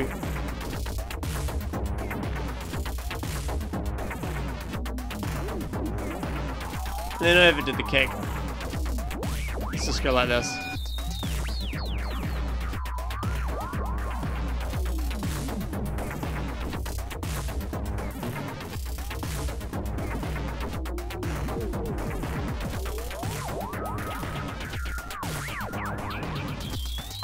Okay, so I'm now using all of these, apart from these ones. Putting in arbitrary data now. And let's look at our tracks. Kicks moving like crazy. Bass is moving like crazy. Snares going crazy. Hats are going crazy. Hats 2 are going crazy. Percussion... that one's not picking up. Let's go back to our automator, go to our percussion tab. That's because I haven't added anything in. Go back to the percussion. Now that's moving. Synth 1's moving. And we're missing one on the synth 2.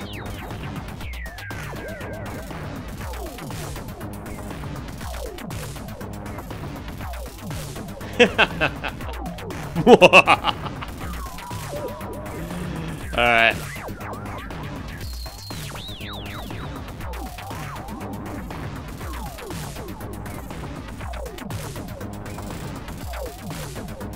Very good. Okay, I'm going to leave that there for now. Obviously that was arbitrary data, but we'll have a lot of fun when we actually start doing sound design with those.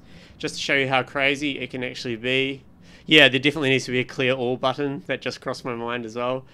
Post-apocalyptic techno chaos. So obviously in a live situation I'm not going to make things that extreme, but I just wanted to see what it's like when I push it to its limit. It didn't freak out. It seems when I changed the buffer size of my sound card up, I haven't had any glitches since then.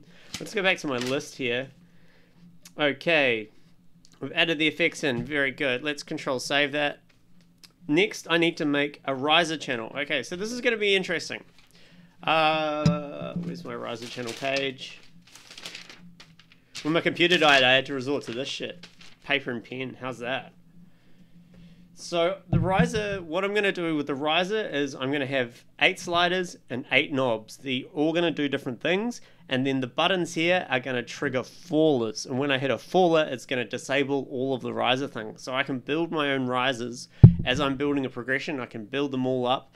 It's going to work like this. This is going to be a noise, so I'm going to be able to do the volume of a noise. This is going to be a phase on the noise. This is going to be sine wave 1, and this is going to be the frequency of the sine wave. This is going to be sine wave 2, and this is going to level. This is going to be the frequency, and these are going to be frequency modulated together.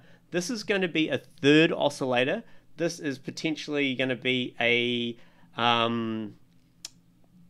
I don't know, maybe a wave type knob perhaps. So that's all good.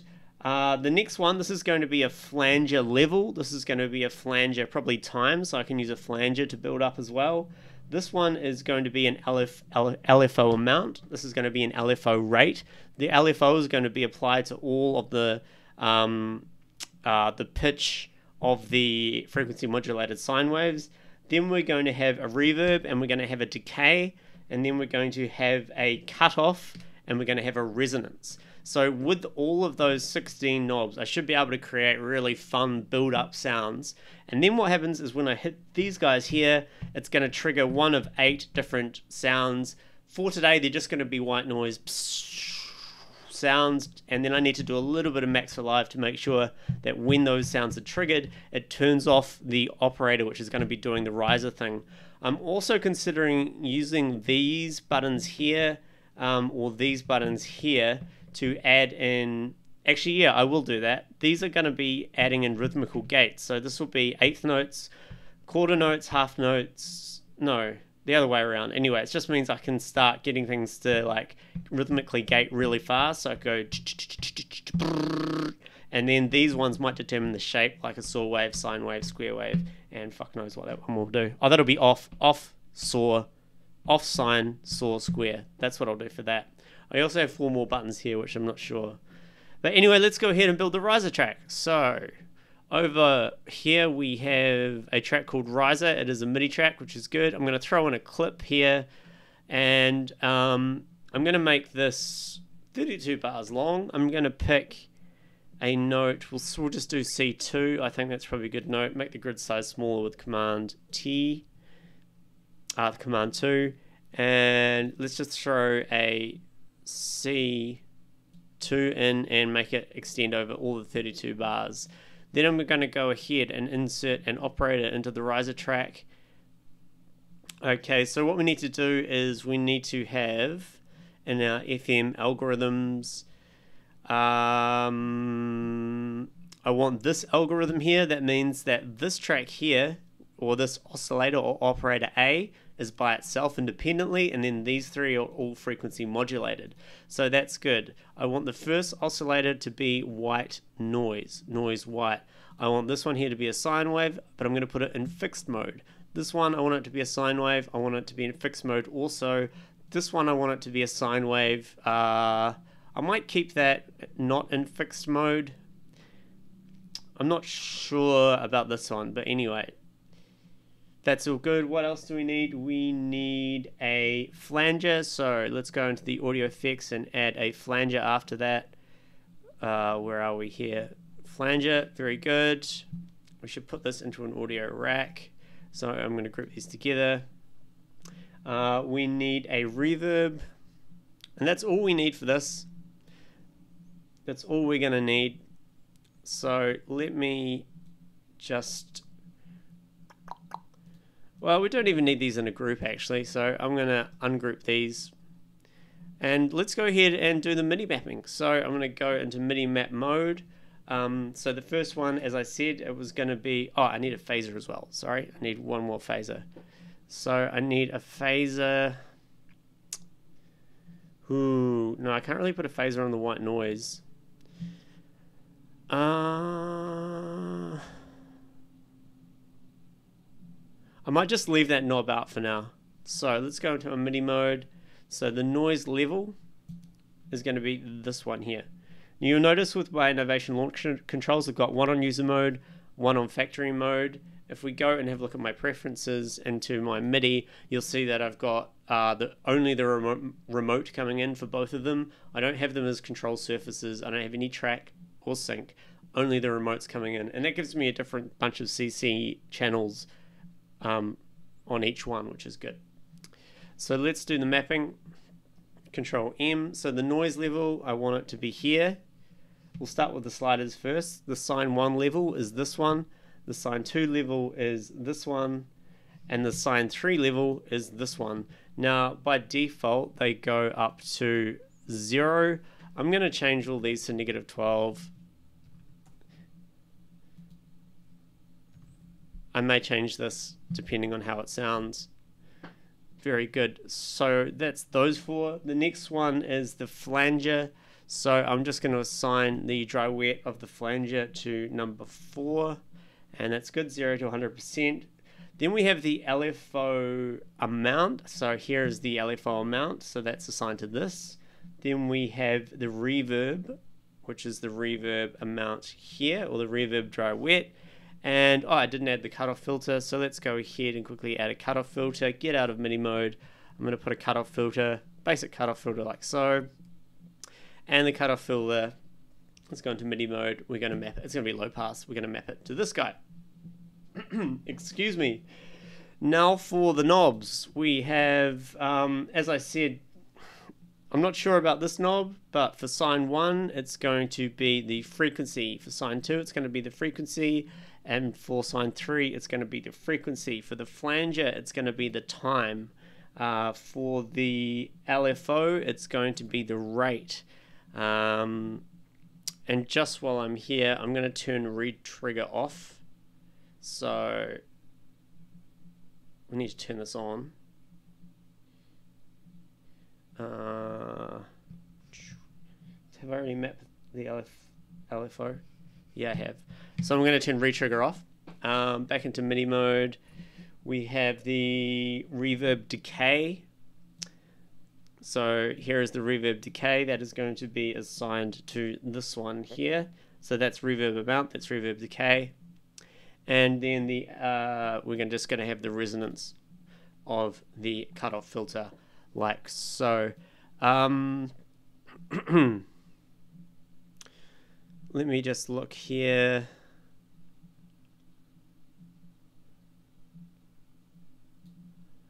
Okay, this is going to sound pretty whack. What I might do is put a limiter at the very end of the channel, just so we don't destroy our eardrums. So I'm going to stop all the clips here. Stop all, and let's just play this riser clip. Alright.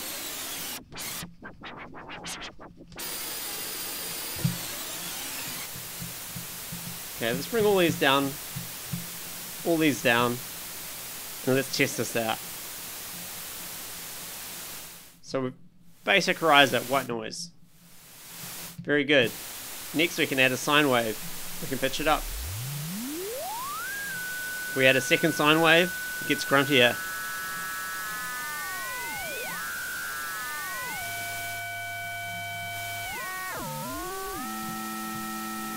Here's the third one. Yeah, we'll keep that on coarse value, that's cool. Next we have the flanger.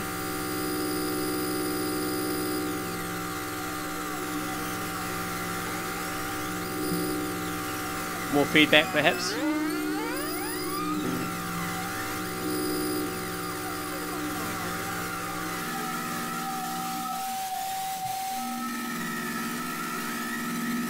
Very good. Then we have a reverb, LFO.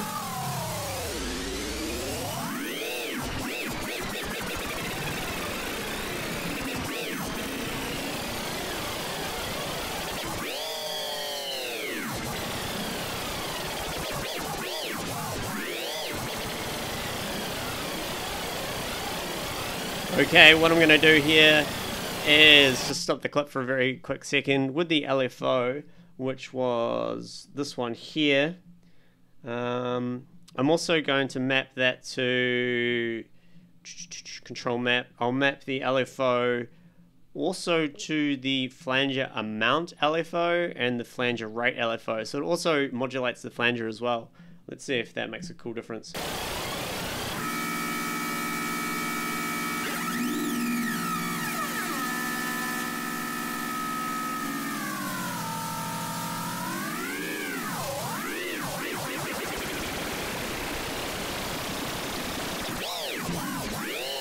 Very cool. We got our reverb. And finally we have our cutoff. So we can just have nothing and we can slowly bring it in.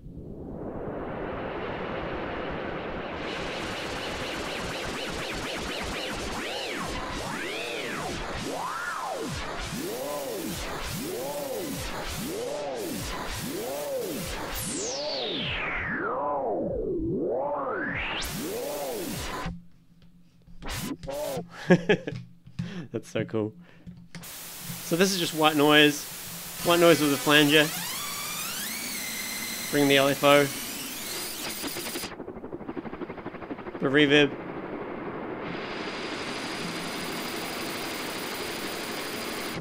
So you can see how I can do real-time build-ups with those 8 sliders and 8 knobs there. That's quite a lot of fun.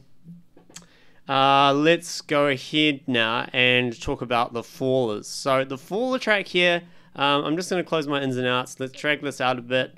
The fallers I am going to make 8 of. I should really...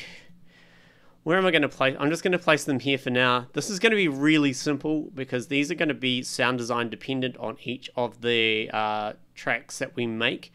So I'm just going to have them all white noise fallers for now.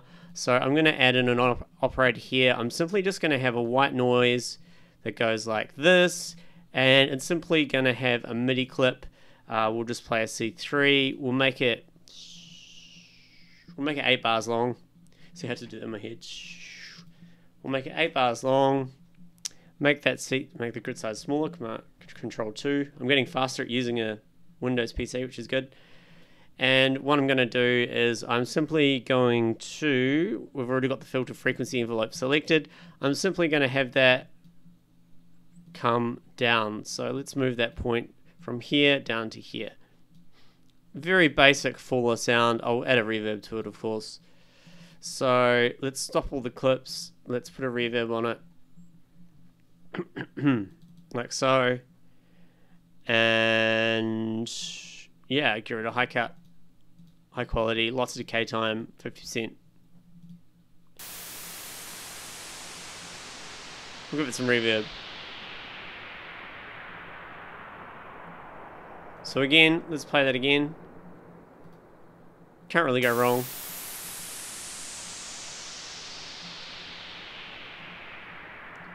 Excellent. I'm going to rename this to 1. I'm going to duplicate it 8 times. So this one is 2, this one is 3, this one is 4, this one is 5, this one is 6, this one is 7, 1, 2, 3, 4, 5, 6, 7, I did it, and this one is 8. Excellent. Now what needs to happen is if I go into my MIDI map mode here, where are those fallers? So those fallers are going to be assigned to button 1, button 2, button 3, button 4, 5, 6, 7, 8. So get out of MIDI map mode, so that means I can trigger a faller. Like that, very good. But what I want to do is I want to have a max for live patch on the faller track, so when that faller starts playing, it turns off the operator, which is doing everything here. Do I want it to turn off all the effects as well? Yes, I do. So what I'm going to do is I'm going to group all this together into an audio effect rack, like so, which means I now can figure out what the path is for this button here, which will turn everything off in that track. So let's go into our trigger track here. Sorry, not our trigger, our faller track. I'm going to add a MIDI max for live thing. Very quick max for live thing here. MIDI max for live effect. Let's open that up.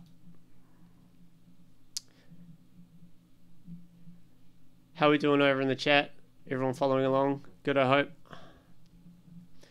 And let's bring this down so we can see everything. So I'm simply going to create a note in object. So what that means, excuse my keyboard. This needs to be, fucking hell, Tom. This needs to be note in. Note in just listens for incoming notes on that particular track, and the way we can determine that is the note in has, this is the note number or the pitch, this is the velocity, and this is the channel. So basically if the velocity changes from 0 to any other number, we know that a note has played. So I'm going to throw in a cell 0, which means select 0. That means that if nothing is playing, it's going to come out this side, but if something is playing, we're going to come out this side, and with this side it's going to go bang. And that bang is going to turn off that thing that I had just before. So what I need to do now is... I'm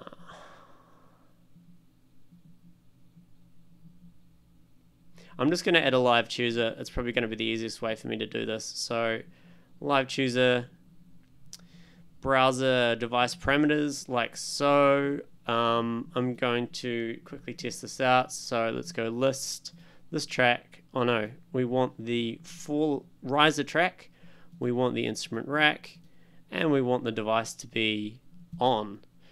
So that is ID 458. Let's go and put a new object as a live object, which means we can now attach that ID to there. Or we'll just do it this way. Oh no, that's good enough. We'll do it this way. Boom. So the live object, because it's an on and off, what I'm going to do is I'm going to have a set value set value 0. Yeah, I'll do it this way. Set value 0, and I'll copy that across and go set value. No, I just want set value 0 because I'm going to turn this on manually each time that I want to create a new riser. So by sending the value 0 to the live object of the riser instrument rack device on, it is going to turn it off completely, and that is going to happen when it receives any velocity coming from a note in. So again, velocity comes in. If it's not 0, it's going to bang a set value 0 to the on and off of the riser track. Let's tidy this up a bit. I'm not going to use presentation mode for this at the moment. Again, running out of time. As I evolve this, we will get more fancy. That'll do. Put the live object here. Don't need you. Bring you up a bit. And let's just get this all across here. Like so. So I'm going to save this as maximum effects. We're going to call it Riser Killer. Riser Killer 1.0. I'm hoping this is going to work. It might not work straight away, but let's have a look. So, Riser Killer, here it is. It's on the Faller track. That's good. Okay, what I need to do is go list tracks. Again, this track.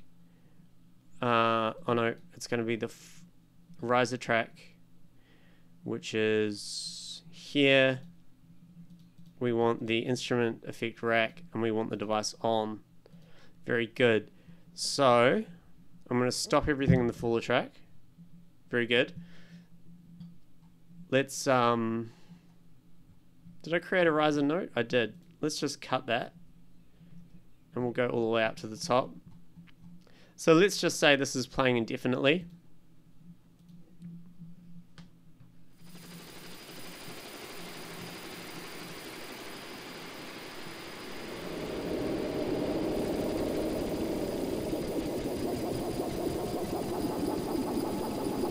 Now let's trigger one of these fallers and see what happens. Please work. Yay! Awesome. So you can see what happened is when that got triggered, it sent a MIDI note and it is now turned off the instrument rack, which we can then reset all the parameters back down to 0, and when we're ready, we can turn it back on again. So let's get that going with our techno track. I'm just going to put in...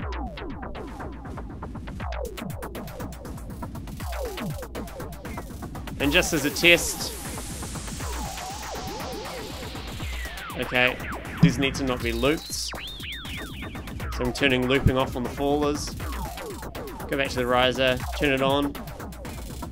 Let's say we're getting a bit of a build up here.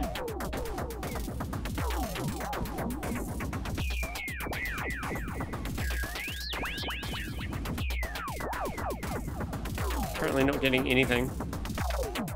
Maybe we need to re-trigger it. Oh yeah. Open up the cutoff.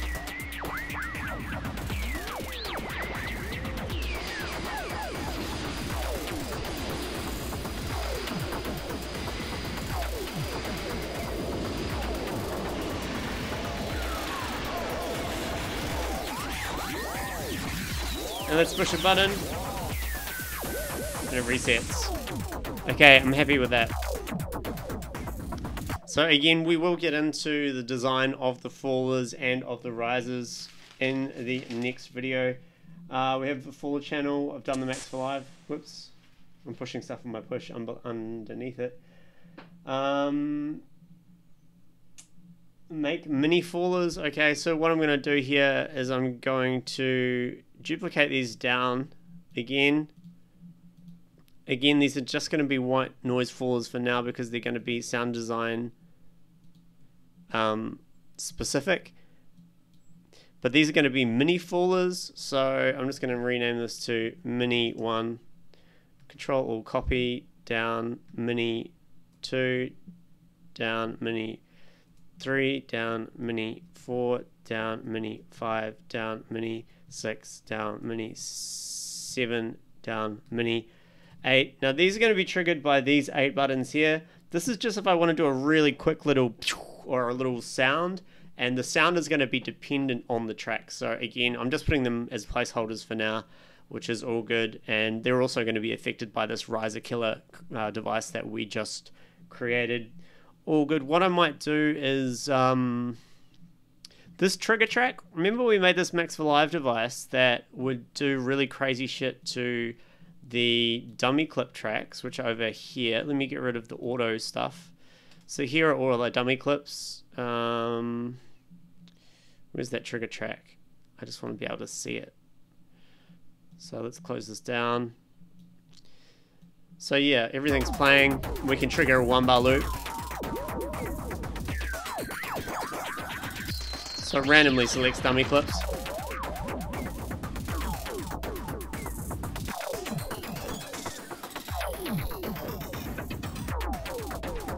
What I need to do here is make sure that this note comes directly after it like that.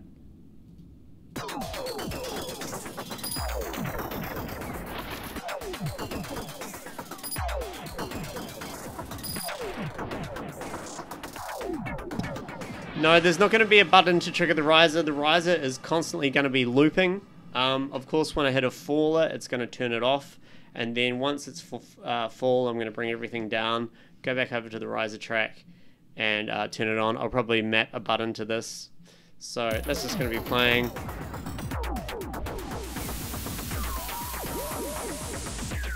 Like so.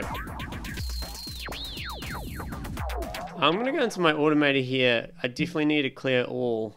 The easiest way for me to do that right now is just to open this up in Max for Live. Oh, I've been going for 2 hours. This was supposed to be an hour. Never mind. Freeze it again. Save. And close. That should reset everything for now without adding a clear all.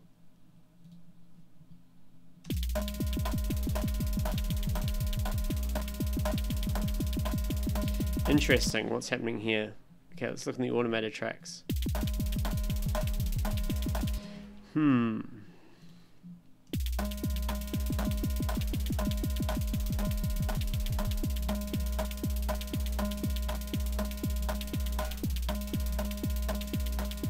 So what I really need is a point like that on everything.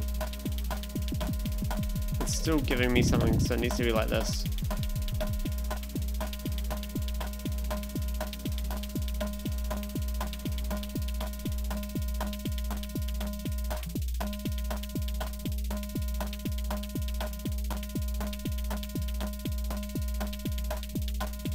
I'm going to have to think about this between streams, this one.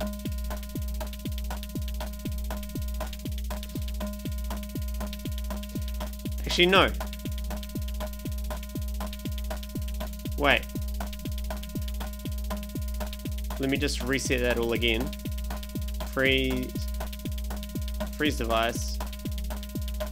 Save.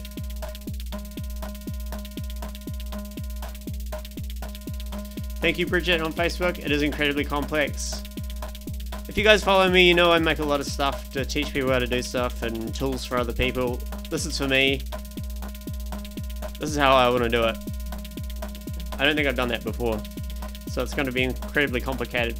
So now that I've resaved that, nothing is currently being automated. So if I was to put the list on my lap, if I was to select this, that means I can still go like this to bring everything down. The bass. I can bring all these knobs down.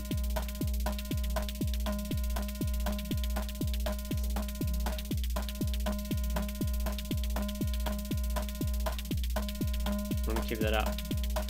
The snare. Down, down, down, down.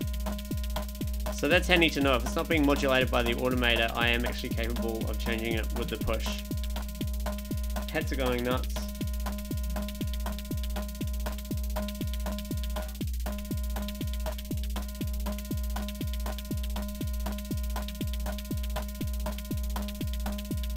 Or is that making any difference? I don't think it is.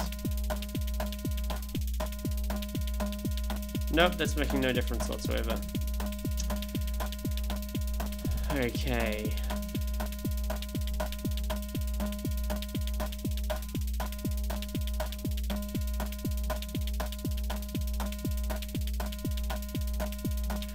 So let me think about this for a sec. Let's open up the automator again. This is the corpus wet, we'll keep that down. This is corpus decay, keep that down. Force res. Beat repeat chance, keep that down. Grid down, reverb wet down, decay down. Bass, what's this? This is the low pass filter. So this needs to be at its highest value. We have flanger wet, we'll keep that down. Flanger time, keep that down. Flanger feedback down. Redux down. Vocoder wet down. Down. They basically all have to be down apart from low pass filters. Redux down. OD wet.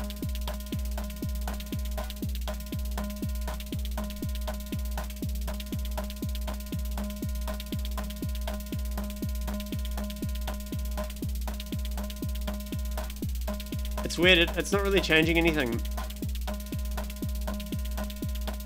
It's not until I add a point like that.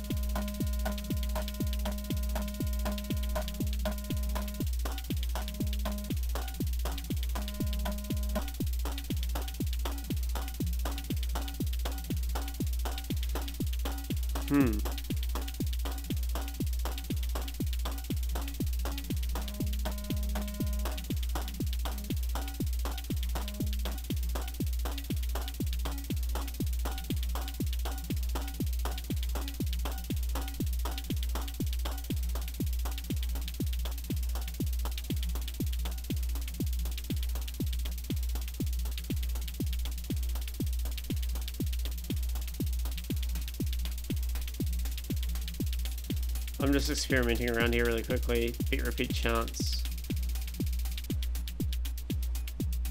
Let's beat repeat grid. Let's phaser wet. It's interesting. So it needs a value in order for it to actually do something.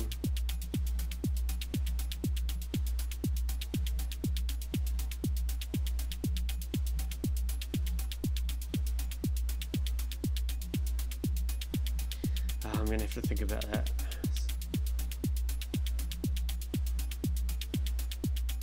Could I use dummy clips to reset the parameters? No, I can't because these are using live remotes. So it has to be within the automated script, which I can do. I will think about that after the stream, once I get through my list, which I'm nearly done. Send a global clear command in the main patch, then receive it in the B patcher. You could also have the same command stick to a couple of cue points in the function. Yeah, Jim, that's pretty much what I'm thinking of doing here. I don't seem to be hitting any CPU problems. See, what we did is we kind of optimized the automator so that it wasn't using the live remote or any of the sends if it didn't have any lines written into the values. But I don't see any problems now that I've increased the buffer size on my audio card. So maybe we don't need to do that. Maybe we could use load bang so everything is loaded to its default value automatically when we start. Let me just have a look here. So low pass filter, it needs to be high from the start.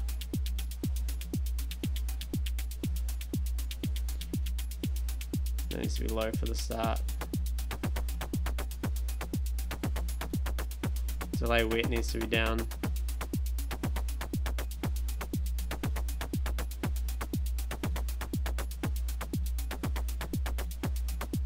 Keep that down.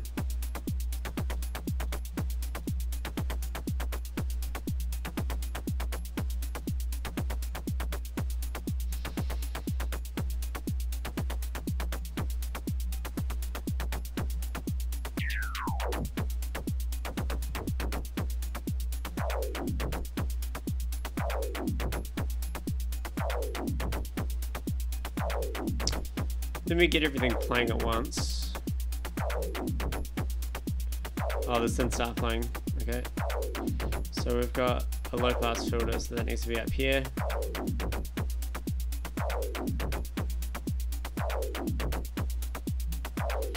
Is that reverb wet?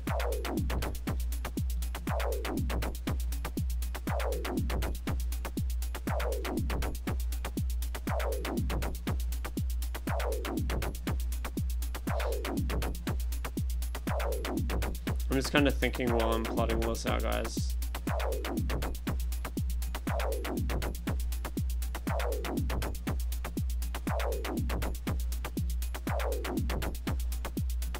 Why aren't we getting any synth sounds happening?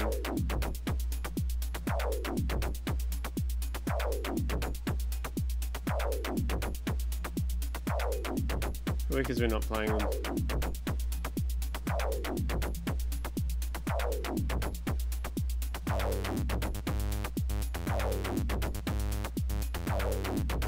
Very good. Now let's go to synth 3. What do we have here? A low pass filter, so that needs to be up like that. And we have a high pass that needs to be down.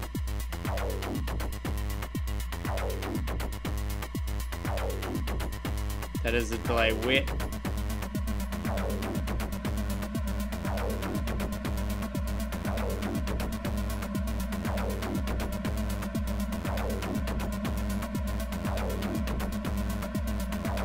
This will be the reverb here.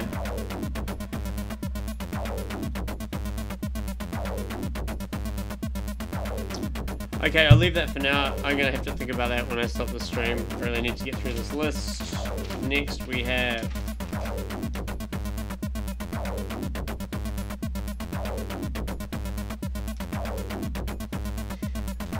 that's pretty much it about the mapping, the rest of the mapping for the launch controls. So what I'm gonna do is I'm gonna add even more effects here. On the auto track, I'm gonna add another audio effect rack. After everything, I'm gonna stop the music for now, so you can just listen to my awesome voice for now. Audio effect rack, I'm gonna put it here. For this, I'm simply gonna have a low pass and a high pass filter. So I'm just gonna have one filter here, and then a high pass immediately following it, like so. Or I could just duplicate this one here. Command D. High pass, like so. I don't even need a group. Might as well get rid of the group. And I'm going to duplicate that across all 8 of these. So all 8 tracks have their own independent low pass and high pass filter after all the automation has happened. And they're going to be mapped to these knobs here. So let's do that really quick. Go into map mode. Kick track. Oh no. See, there's my Mac to PC not using the right modify key. So does Alt copy? Or is Control copy? Control copies. Okay, there we go. That makes sense. So sorry, let me do that again. So these are going to be independently tweakable by me, not by the automated machine. It's going to be handy. Okay, back into mini-map mode. This is channel 1. We're going to go low pass on here, high pass on here. Very good. The bass, low and high. Snare, low and high. Hats, low and high. Hats 2, low and high. Percussion, low and high. Synth, low and high. Synth 2, low and high. Very good. Just going to assume that's all going to work nicely for us. Very good. So by default, these all need to be down and these all need to be up.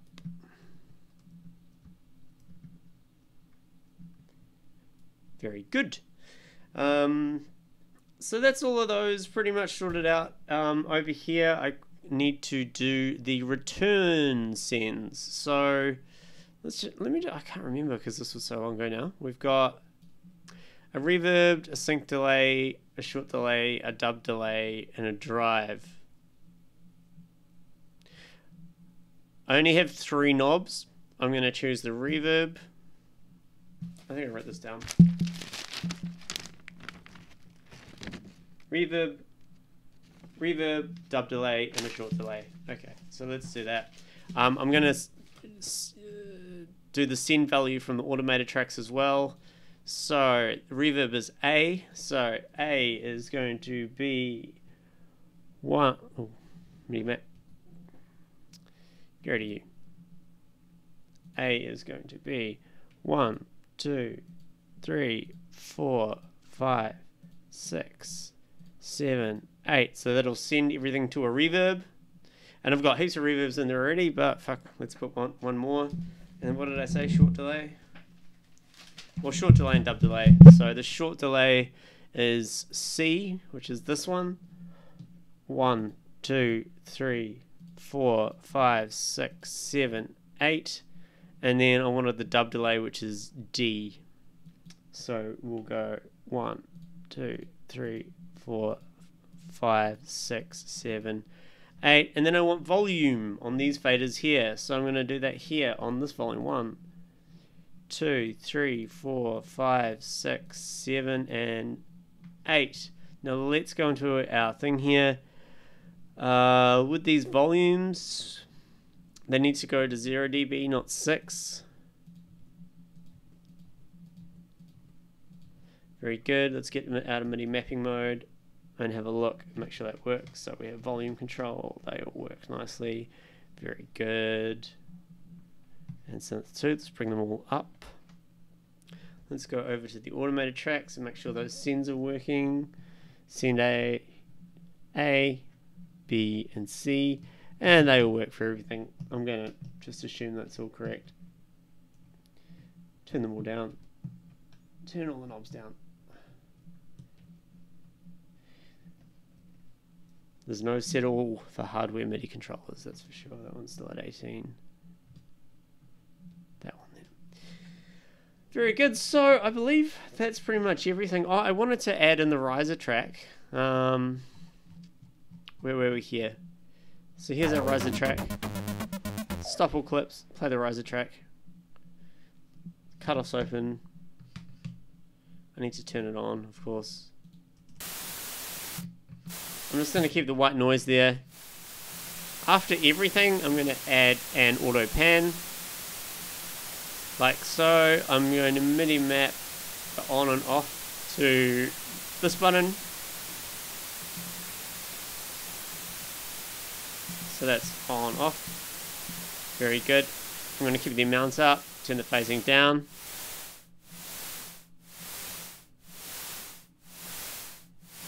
I'm going to keep it in beat sync mode.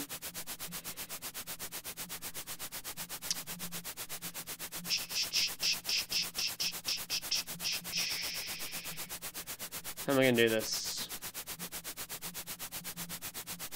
What I want to be able to do is have it in this shape, and I want to be able to use the buttons below it to make them go faster.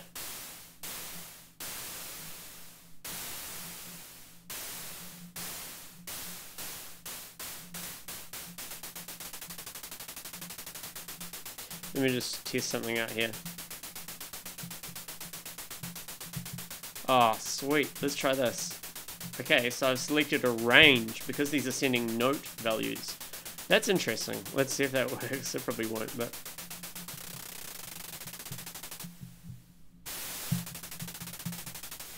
Okay, it's jumping from 3.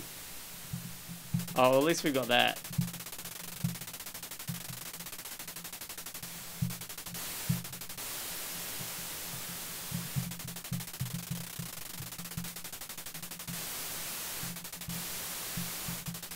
So that's just if we want a little bit more of craziness when the build-ups happen.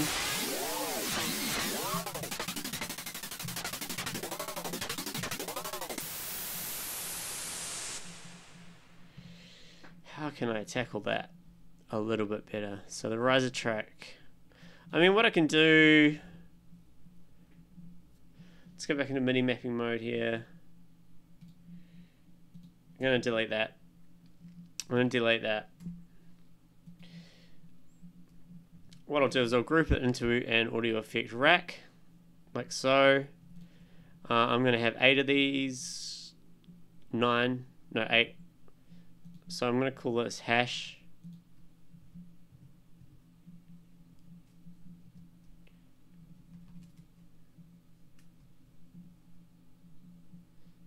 What's up, Leonardo on Facebook? How you doing? I'm going to call this hash. So this one I want it to go at half a bar. Then I'm going to go control duplicate. I want this one to go at quarter of a bar. I want this one, which is 3, to go at, I'm going to go for an eighth. Number 4, we'll make it a 12th. 5, we'll make it a 16th. 6, we'll make it a 32nd. No, we'll make it a, no, 6, sorry. We'll make that a 24th. I need 8 of these. So 7, I'm going to make a 32nd note. And number 8 is going to be 64. Like so. So that means if I go into my chain selector here,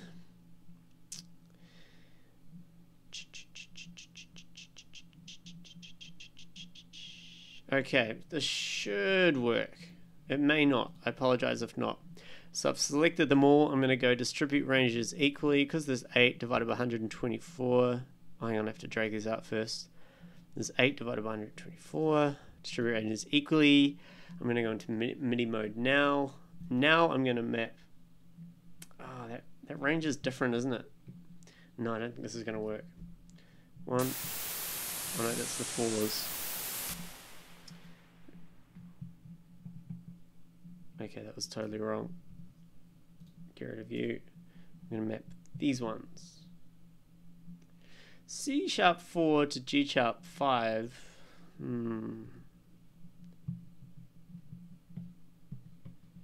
Okay, I can work with this. So, see where the buttons are moving the chain selector after I do that mapping? That's where I put the things. So this one is the very first one. This one is here. Whoa, what happened there? Let's not select all the tracks. 1 is there, 2 is here, 3 is here, 4 is here, 5 is all the way over here. This is a pretty weird way of doing it, but it's going to work. Very good. 7 is here. 8 is over here. Control Z. 8. Alright, let's try that. Turn the riser back on.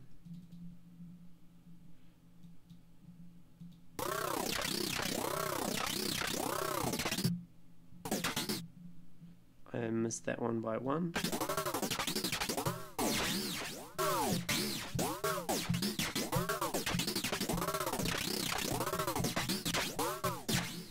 And I still will mini-map this to here. Because I only want it to be on sometimes, so I can go choose white noise. Here comes my build up.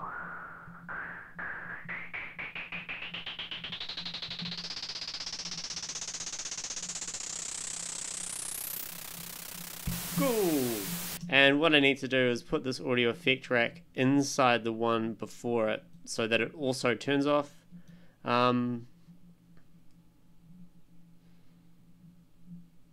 But yeah, that'll do. Very good. Rises, fallers, where's my list? So that's all the hardware mapped. Volume, send A, send C, send D, riser, low pass filter, high pass filter, fallers 1 through 8, gating on the risers, riser on, off. And oh yeah, the last thing, I might as well just do it now. This is the very last thing I have to do, is go into my mini map here. Let me just close these down a bit. The mini fallers are going to be assigned here. 1, 2, 3, 4, 5, 6, 7, 8. So that's the last mapping that I'm going to do. So this is just for when I want to do little mini bit builders, mini fallers. Very good. That's the rising section sorted.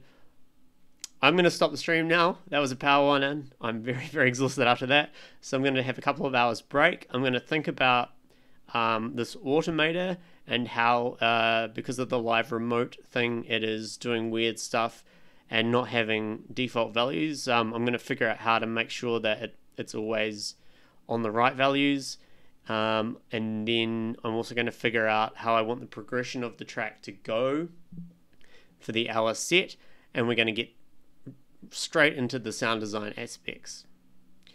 And also over here, you'll notice we've got 8 more extra tracks. Each one of these tracks is going to be a drone or a pad or something that has a lot of texture, because what I'm going to be doing is wearing my brainwave machine, and I'm going to be using the Ableton Push to play drones, wow, things, but I'm going to be using my brainwaves to modulate the parameters of the synths that we have, and each one is going to be specific to each track. So that was day 6. Is that what I said? That was day 6, which was supposed to be yesterday, but we had a computer broken. Tune in today for day 7 in about 2 or 3 hours time, probably more like 2. Yep, thanks guys, thanks for tuning in. Again, sorry I wasn't so interactive this time, but I am under so much pressure that I really need to power this on. See you at the next stream. Laters.